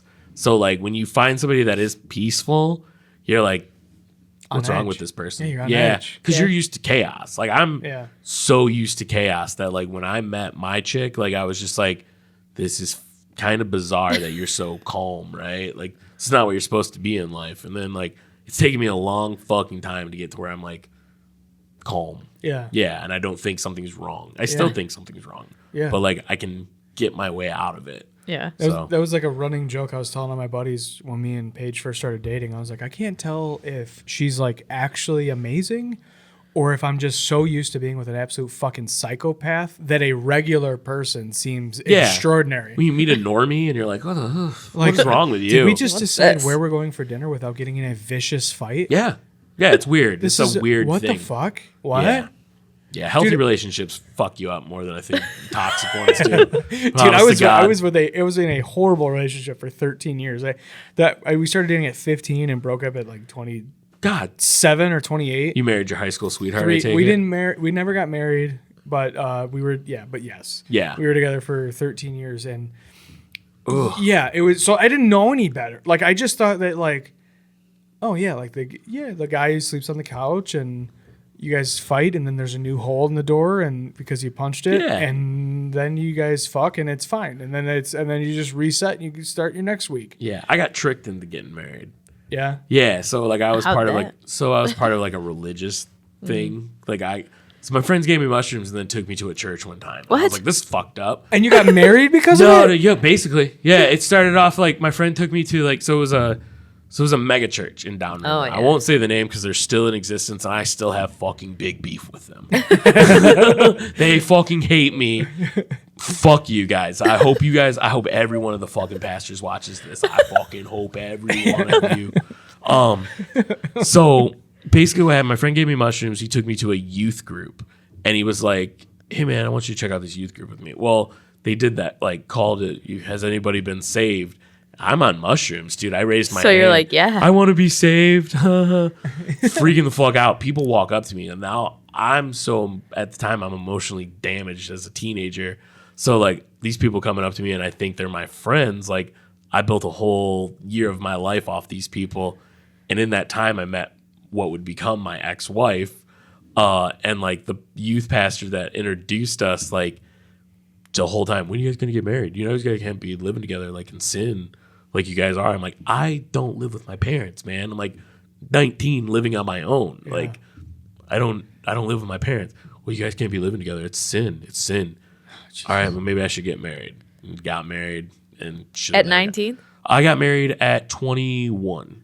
So, but yeah, And then how long were you guys 12 years. made? 12 years. Yeah, that's like yeah, that's about like 12 the limit. years. That's like the time limit. Yeah, it was, honest to God, no, in toxic relationships. In toxic relationships. This chick that I'm with now, I'm like, we're going to die. We're going to die in this house together. Yeah. Like, that's how this is going to happen. You already One tried. of us is going to kill us. You already tried. Tried really fucking hard, dude. I'm trying so hard. No, like, Did you take a blue chew the day you had a heart attack? no. I had just got done coasting Grizzly, so I was all stressed the fuck out from that. Like, people don't understand. Like running an open mic, it's like, yes, I can get high and I can relax during the show. It's so much plotting and planning before man. the show that I'm just like, hope people show up.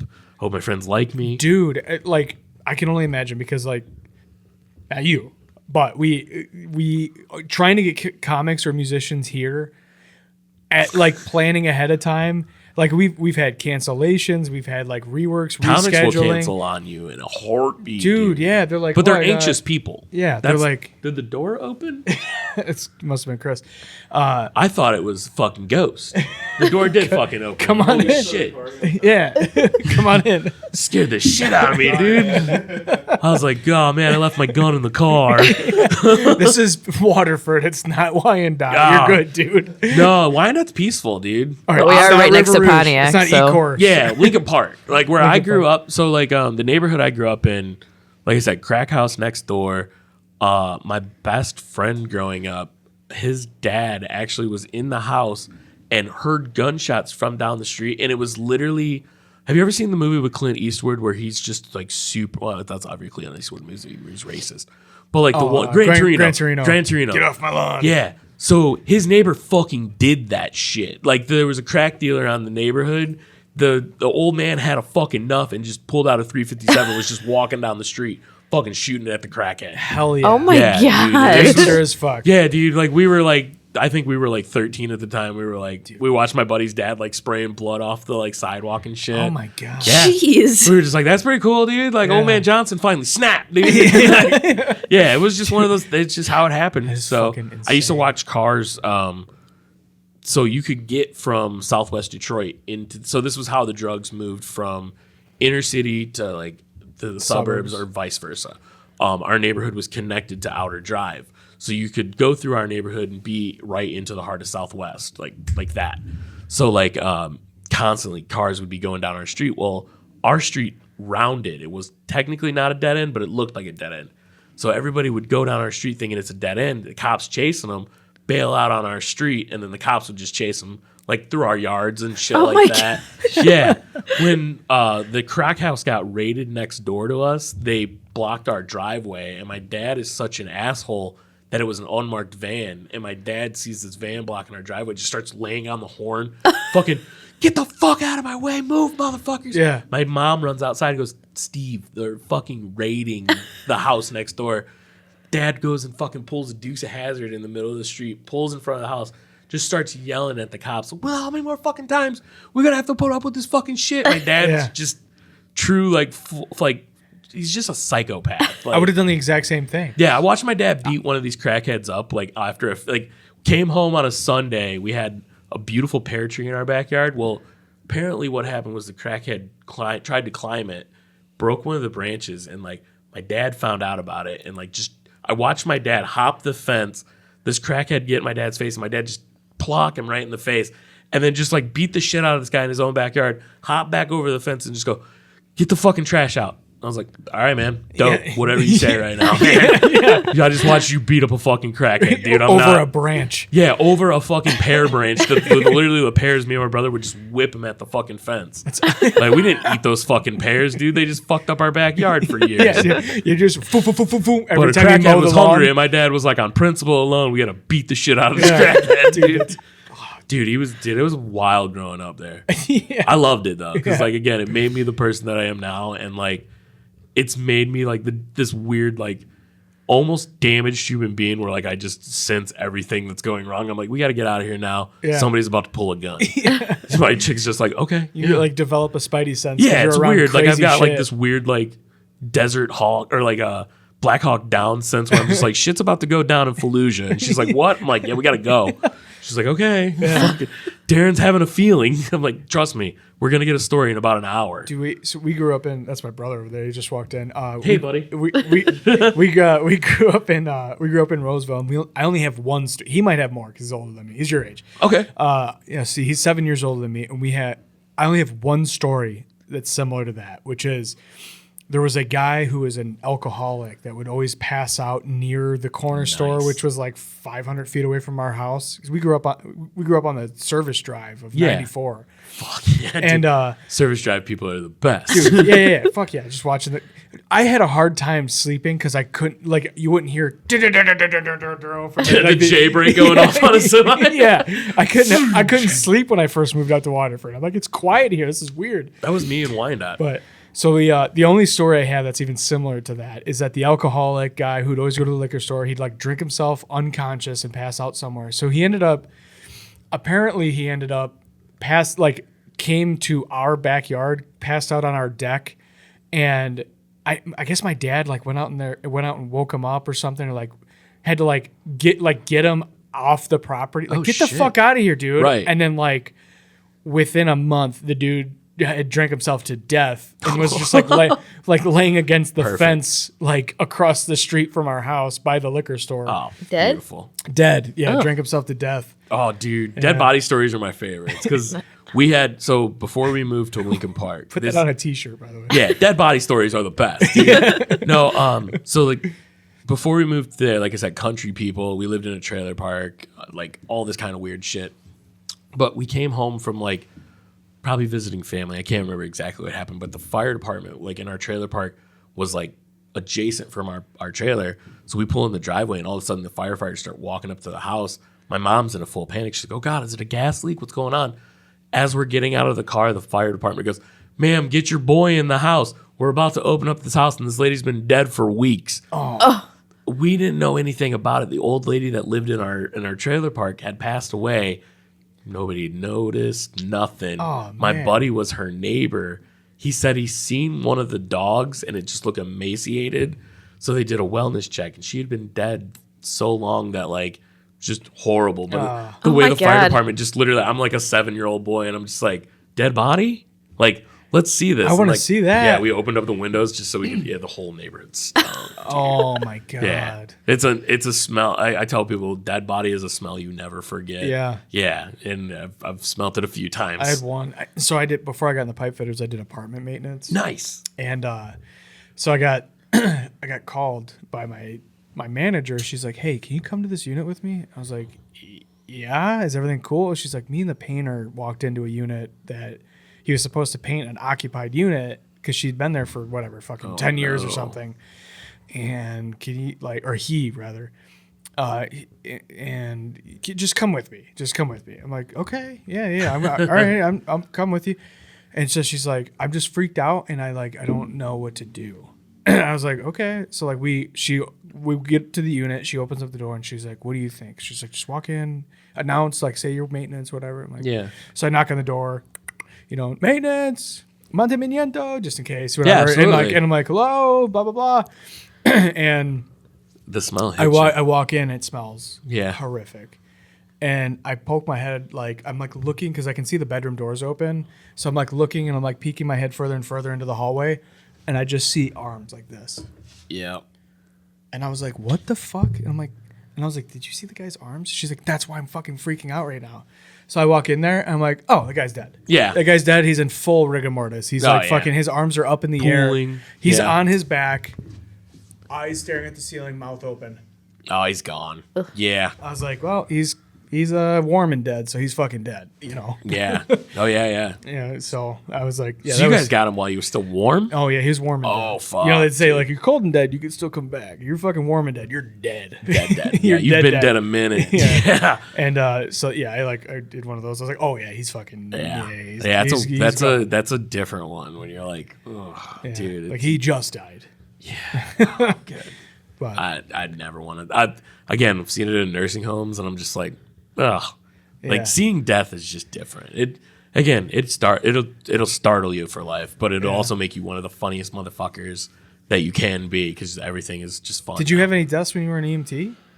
No, because I didn't really deal. I did with dialysis patients and shit like that, but I didn't deal with anybody that was like the worst I dealt with was so like I always tell this story because this is what made me like kind of cold to people was so if you're on hospice, you have the dignity of dying at home, your family taking care of you. But if you go too long on hospice, they can do like weekend like furloughs basically. So like let's say you're at home dying of hospice and you just haven't died yet. Your family's like, I need a break, I need just a moment. They'll send you to a hospice facility and you may die there. There was a lady that like every 3 weeks, 4 weeks, she would need one of these furloughs. Well, basically when we would go to pick up her husband that was dying, her boyfriend's there picking her up. Like, and I'm just like, you fucking horrible bitch. Like, Oh my this God. man, Were they young? no, he was older. He was probably in his 50s. But again, I watched my real dad died of cancer when I was a kid. And my stepmom married my dad's best friend literally months after he died. Yeah, so like when I see that as an adult, I'm like, go fuck yourself, dude. Yeah. I talk about it like she's a fucking horrible person, but like also I got a lot of money growing up because of that, because she couldn't take my dad's social security after she married his best friend. So fuck you, Denise. Do you think it was going on already? 100% I know what was going Yeah. on. My grandpa, I wasn't really close to my dad's family. They were very standoffish people, but like this is actually a cool story. So like my grandfather, when I was like 16, my dad had already been dead 5 years, 4 years, something like that. He called me over and he goes, I always had a suspicion Denise was with Bubba.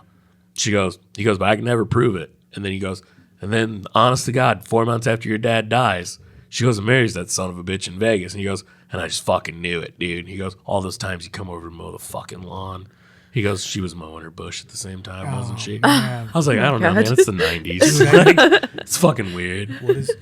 Do you know what he does for a living? Because I know a Bubba from Wyandotte. No. He's so my family's from Belleville. Okay. So like if you know anybody from Belleville in the 80s, they probably knew my family. But like he was like a big like logger up in the UP. Okay. And then when he would come down when my dad was in a coma, he would come down every weekend and like do yard work and maintenance on my dad's house.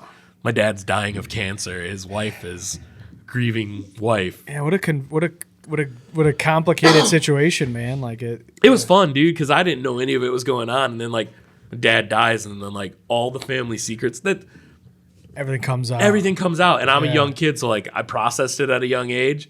So like it made me a funny and witty adult. It made me one of those people that you can't shake me with shit. Yeah. Yeah, like you can tell me the worst shit in your life and I'm just like, cool, man. Like, let's do something. Let's make it funny. Yeah. Like Yeah. again, like I had a heart attack. I will fucking, dude, I will make fun of it. You lived through my worst nightmare. Honestly, Yeah. like it's and every day afterwards, I just curse God by like, cheers. like drinking a Monster. I did cut back on those. I did. No, dude, there used to be like 5 a day. Yeah, that's my first one today. Right on. So I drink a fucking pot of coffee a day though. So it's not. Listen, it's just not those. I mean, you're all day. fixed now. They put a fucking stint in Fixed, you. and I take the medicine that they give me. Yeah, so you're good to go. Listen, we're good. We're gonna keep pumping. Did you feel out of it or anything like that? What do you mean?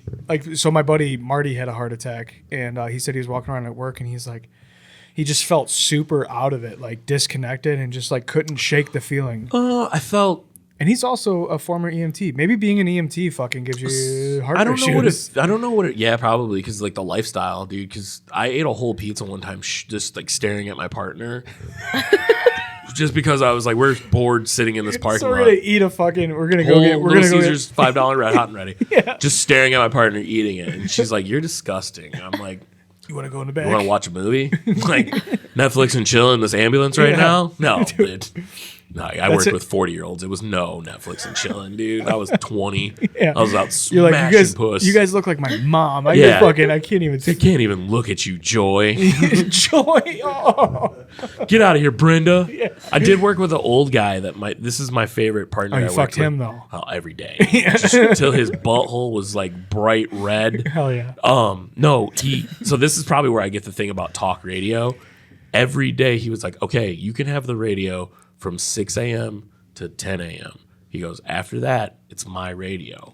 And I was like, all right, man, I don't care. I've got my laptop. I'll watch movies. Yeah.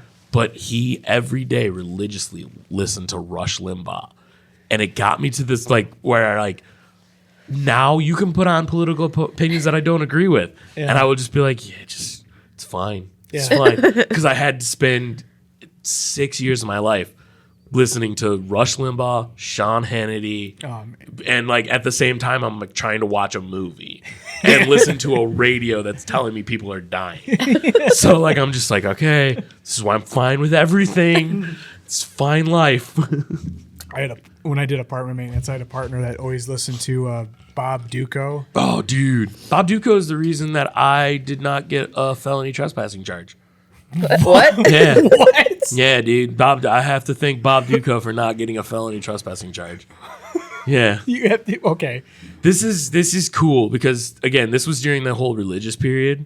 Again, mushrooms fucked me up, guys. They were fucking awesome, but they made me do crazy shit. A friend came to me and goes, "Hey man, I want to do something to like help homeless people." I was just living with a buddy of mine. We were complete savages. Like his girlfriend found us one time up in the attic, like just going through his dead uncle's Avon collection, just in our boxers. So like we lived like savages in this house. Well, my buddy was like, "Can I like use your kitchen to like make a soup kitchen?" And I was like, "I'll do you one better. Like I will fucking help you and like build a whole soup kitchen empire." So like, yeah, I'm like 22 and I'm like, I'll figure out how to run a soup kitchen. Like Yeah. I figured out how to sell weed. I can probably figure out how to fucking help people for Jesus. So like my buddy came over one night. We went to Kroger's and I bought like $100 worth of like bread, peanut butter and jelly, bologna, cheese, all this shit. We made sandwiches and we loaded them up in backpacks. And we just took them down to Detroit in the middle of the night. And we just give them to homeless people. Like, here you go. Jesus loves you.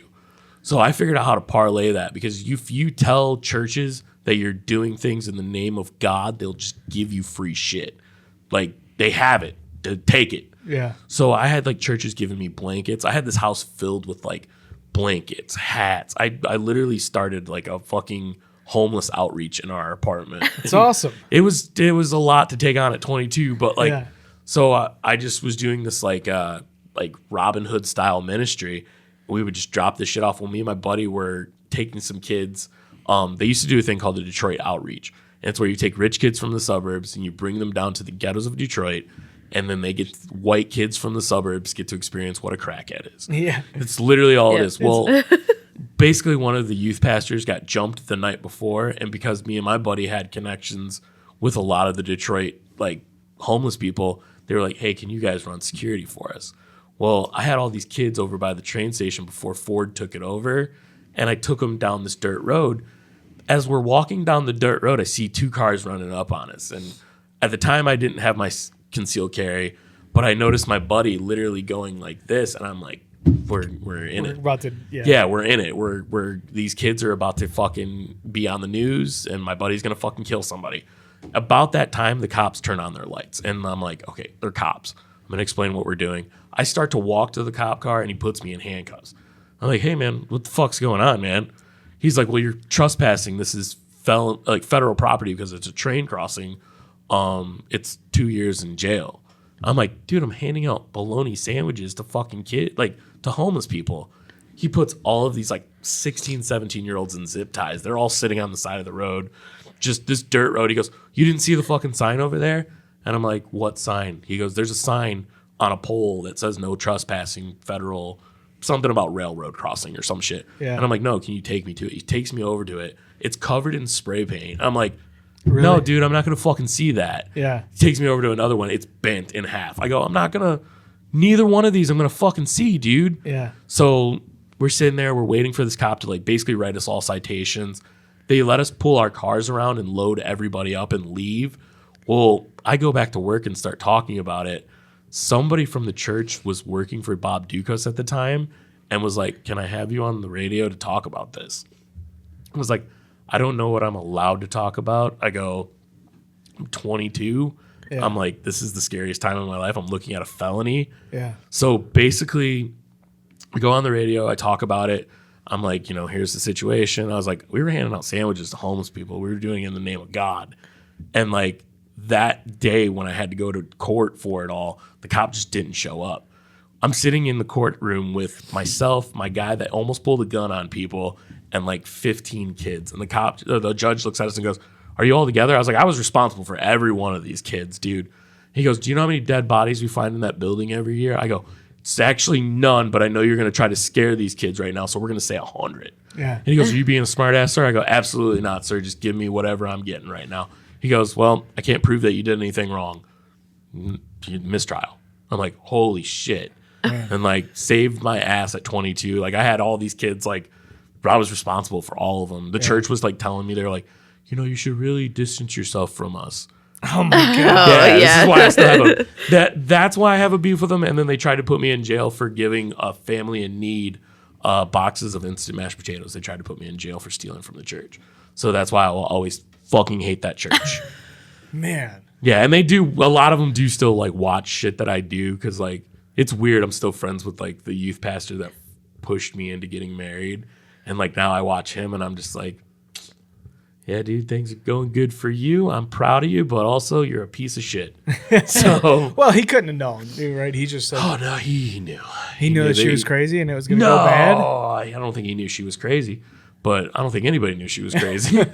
I think that developed over time. Yeah, but it's a cult though. It's a cult, and I mean, like we grew up in churches, and Yeah, and I don't dog on religion because like I always consider myself spiritual and stuff like that, but like yeah, I think organized religion is a Ponzi scheme. 100%. for sure. Yeah. Yeah, for sure. Yeah, Yeah. because then somebody gets to be in the power. Yeah. and then and That's then how you get situations like Jim Jones and shit. Yeah, and then you get a bunch of peons giving you money, and Yeah. you get to go up there and And then you run a mega church that has so many scandals from kids getting diddled that you have to completely hire new staff. Jesus Christ. Yeah. Allegedly. Are they Catholic? No, they're evangelical Christians. It's like the worst What's one. their address? Are they called something Zion? Oh no, they He said he's not saying the name. Oh, I'm just fucking around. No, it's funny because the name is like a website. Literally, like on their church signs, it's a website, and you're like wow. So like he followed the Joel Osteen model for starting their church, and you're like, holy shit. And it really is. It's a mega church. You ever see Bill Burr's bit about Joel Osteen? No. He's like, that guy's so full of shit, he can't even open his eyes while he's telling it. That's amazing. It's so true, too, because that guy is a fucking piece of shit. There's a fucking hurricane. You own this stadium. You're like, nah, I don't want them to fuck. I don't want them to fuck the carpet up. We just had the carpet cleaned. What? Dude, it's about to get really rough in here. Yeah. Dude, we should wrap up. Yeah, I was gonna say, how long have we been doing this? About 2 hours. Oh hell yeah, dude! It's a Joe Rogan experience. Dude, it's a time warp. I joke about this all the time. It's a fucking. We come in here, we shoot the shit, we just talk about nothing, and then 2 hours have gone by. Honestly, though, dude, that's fucking awesome that you guys get that. Like, it's definitely like a brain easer, and I got bits out of this. Yeah. So hell yeah, yeah. Like, I learned how to work bits that I'm like, you should talk about those stories. Yeah. So yeah. dude. That's for sure. That's how comedy works. Like, I don't know if are you trying to be a comedian? I'm trying, yeah. Have fun with it, dude, and don't take any of the advice that any of the comedians offer you freely. Like, if they offer you advice, fucking take the opposite. Yeah. Like, and don't get clicky. That's it's the only advice that I will give. There's a lot of clicks in comedy. There's a lot of clicks in artsy things. Don't be that guy. Don't be that girl. Like, like, get along with everybody. Like, get along with people that you wouldn't get along with in life. Like, I don't like most comics' political beliefs, but I still love all those people as people. Yeah. Like, I'm trying not to be mean right now. Yeah. There was a moment this week where I said something. I was just like, oh, remember when you got upset about everybody making Charlie Kirk jokes? Now you gotta not make these jokes this week. Yeah. So yeah, it was fun. That before we wrap, I'm sorry, I apologize for that.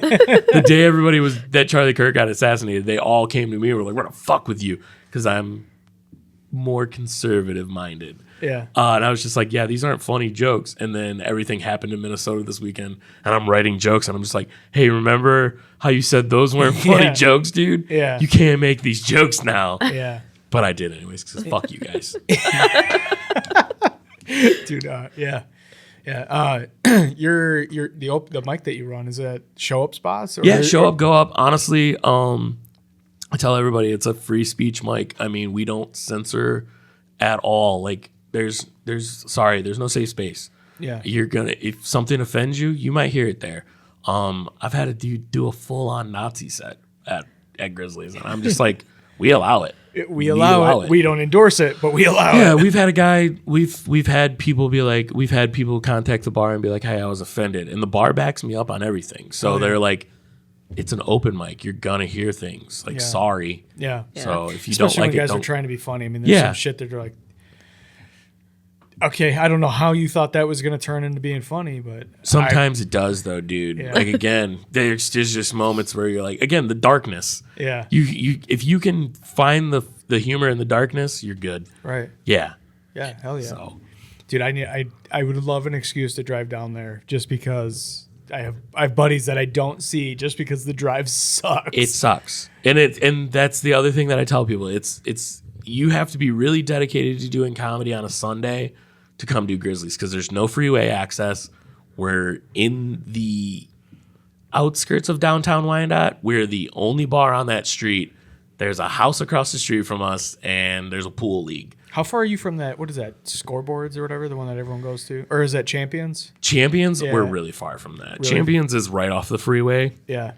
For us to get into Wyandotte, you have to abandon all freeway access.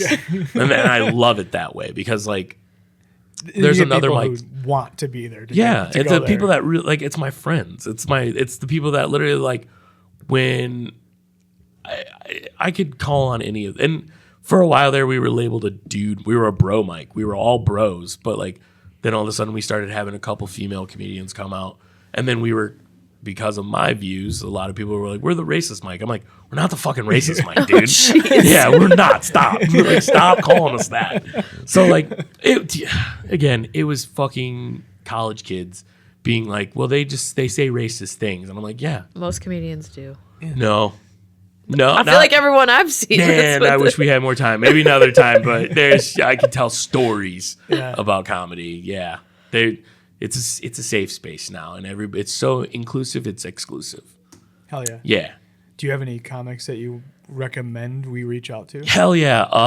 He's not here in Michigan, but he is a Michigan boy. So anytime he's in town, if you guys can get like Ken Wood, he just moved to Texas. He's one of my absolute fucking favorites. That's my best friend, honest to God. Oh, yeah. If you guys want local guys, Dan Reynolds. Dan Reynolds is fucking he runs a mic closer to here actually, called Sidecar. Okay. Slider bar? No, it's a slider bar. Yeah, but it's Sidecar. Sidecar slider bar. Yeah, that's it. He runs the mic there on Thursday nights. on. Dan Reynolds is fucking awesome. Dominic Malinowski. I always forget his fucking last name because it's so hard to pronounce. I mentioned him earlier, Jeremy Hansen. Again, I'm gonna mention all my boys, and I don't care if people get mad at me for this. Brandon Mullins. So when I started comedy, and I tell everybody this, it was me. A lot of people know him now because of Kill Tony, Mason Bird, and myself. Those were my two boys when I started comedy, and I go to Brandon now about everything. Like a lot of people give him shit, but I'm ride or die for Brandon. That's my boy. So, but yeah, those are top guys that I can think of. If you guys can get him in here, Ned Rice is a really good interview. Okay. Ned Rice he's a OG. Hell yeah. And I absolutely respect the fuck out of him too. Hell yeah. I could give you so many fucking. Dude, I love a I lot of appreciate comedians. this because so I've joined like Michigan Comics Network and like random groups and shit that I'm like, hey, we do a podcast. Like, come on, like I'm trying to get If you guys are trying to get local guys here, we only do them in person. that's totally understandable. Yeah. Man, I'm trying to think because you guys would really do good to get like guys from the festival. Brandon Mullins works with the comedy festival here. If you could reach out to him, he's very busy, but Dan Turco, Kyle, what's Kyle's last name? Kyle that used to run Detroit House of Comedy.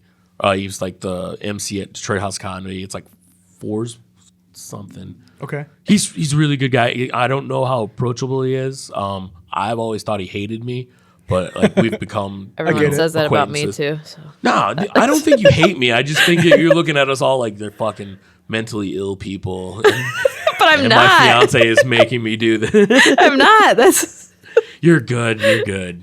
I'm not at all. No. You're absolutely emotionally impaired. As soon as I leave this room, she's gonna be like, "That guy's fucking crazy." Yeah, he's got personality. Oh, Borderline 100%. personality Listen, disorder. Wow, I don't blanked worry. on the joke. Fuck. Don't worry, I've got it. I've got it. If you say I have it, I'm sure. So, Dude, fuck yeah. Oh, I appreciate you. yeah, like Up I with said, all I these can give you names, guys man. more names. But just thinking off the top of my head, like those are the guys that I text almost daily when I have an idea. Hell If yeah. I find a racist meme, they're the ones that I send it to. Yeah. Unless if something happens in Israel, I literally just text Dan and I'm like, So, Hell yeah. yeah.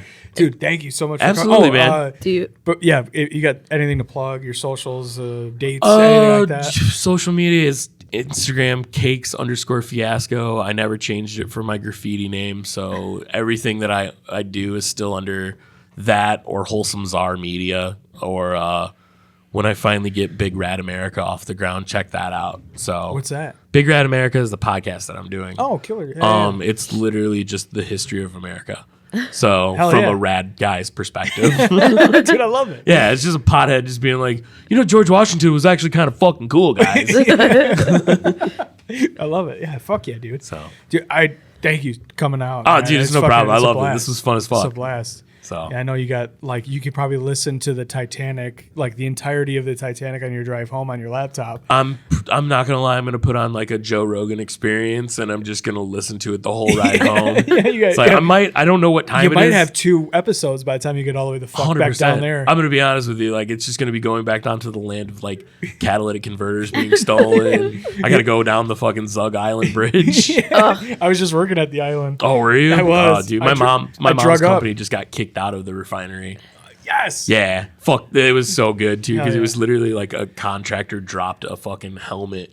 And Marathon was like, "You guys are done, dude." She was like, "All right, I guess I got to pack up my fucking office now." So, Dude, fuck the island. I was working at the island, and you have to get fit tested because Yep. there's so much shit floating around that place that it's like Most polluted place in Michigan. There's signs So that gross. say no eating, drinking, or chewing gum because of cancer risk. And I'm like, sick. Yeah. Hey, we're just walking around here, huh? Yeah. And you This know what is the fine. fucked up part is? Is that was just some rich guy that wanted his own island. And that's literally how that island was formed. I was surprised how many like little kids were there. Yeah. So I mean, well, yeah. Oh, shit. yes, Fuck, dude, yes. derailment. Oh, yeah. no, dude, Epstein's fucking, that's the only thing I'm bitching about right now, dude. Everybody's like, Darren, really, just go back to the Jews for like 5 minutes, man. We're done with the interview about Epstein. Fuck yeah, they're about to release the files. No, they won't, dude. It'll all be redacted again. It's all going to just Yeah, but be they black. redact it like a fucking boomer. So you have to do is highlight the black shit, Here's copy how and boomer paste. I am. I didn't realize I could do that.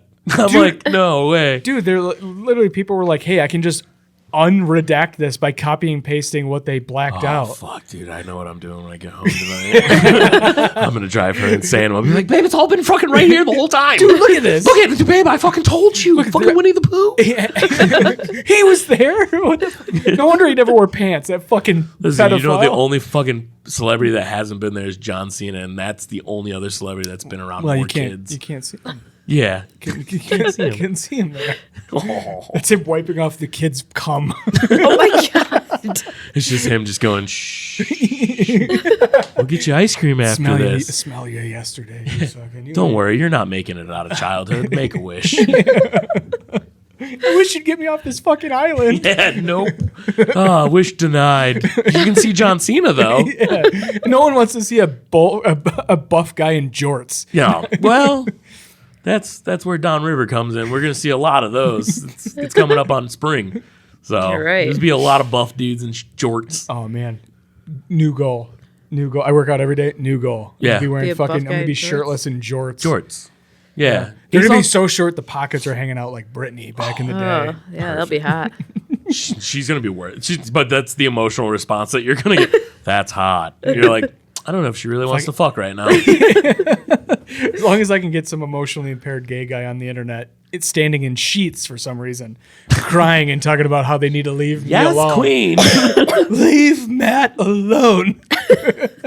That's a fucking, Mascara running down his face. That's a 20 fucking year old video that Listen. we're referencing here. Chris Crocker transitioned, and I support it. Did he? Yeah. Did she? You got to keep up on your Chris Crockett, Britney superfan folklore. Is all I'm saying, dude. Hey, real Yeah, quick, full transition. that might be the last original sentence in English. What's that? You need to keep up on Chris Crocker and his, Oh, 100%. I his know that Britney maybe folklore. that never's going to be spoken again outside of this podcast, but like somebody will hear that. Dude, So- the last time I watched a video of his, he was just being a dick to his grandma. And I was like, all right, I don't need to watch this guy Nope. do anything anymore. I watched his whole live of him on Thanksgiving with his family, and it's great. And it was awesome, and it was a great way to spend 2 hours on fucking the most powerful edible ever. It was fucking... Just took like a star of death. Or yeah, like, just literally What? Are you- dope rope, dude. I'm a dope rope sponsor me because like your shit fucks me up, and I will take a whole rope. I took fuck. I know we said we were in. Yeah. this. We're I'm doing the so Michigan sorry. goodbye. You're Yeah. standing in the screen door and you're like, I got to run, but Yeah. real quick. I do a bit about Michigan goodbyes, and then it turns into a German goodbye where I fake my own death and fuck off to a South To an American island? country. No, so we went to the Motor City Festival this year, and Dope Rope sponsored it. Well, my chick took like a quarter of it, and then her friend took like another quarter of it. And I just took the rest. They start having a panic attack front row during Sam Talent. They're like, hey, we need to go take a walk. And I was just like, there was the moment that I realized how goddamn of a professional stoner I am. I was just like, this ain't my first rodeo, bitches. We're here now. And just straightforward the whole show. But she was fucking having a heart You're like, attack. am I tripping or did Sam Talent lose 200 pounds during this show? Okay, did he walk it off on stage? This is really He used to weird. be 700 pounds. Now he's like just a melty Dude, skin. fucking... He looks like he's about to do one of those squirrel suit jumps. Yeah, Wegovia fucking fixes everything. Yeah, it does. And your bone density, too. Dude, all right, we're doing the Yeah, Michigan seriously, we goodbye. gotta get this All out right. of here. Survival. Dude, It's- thank you it's so finding much. purpose guys. in what you love. Pumped to be branching out and being like, hey, we're going to sit down and have a couple-hour podcast Is it? Is it, dude? Jesus We just like talked for 5 minutes. I'm like, is it though? I've always been inspired by this shit. Yeah. Dude, that pizza was so greasy. It was disgusting. It was not disgusting. Disgusting. Good Times Noodle Salad.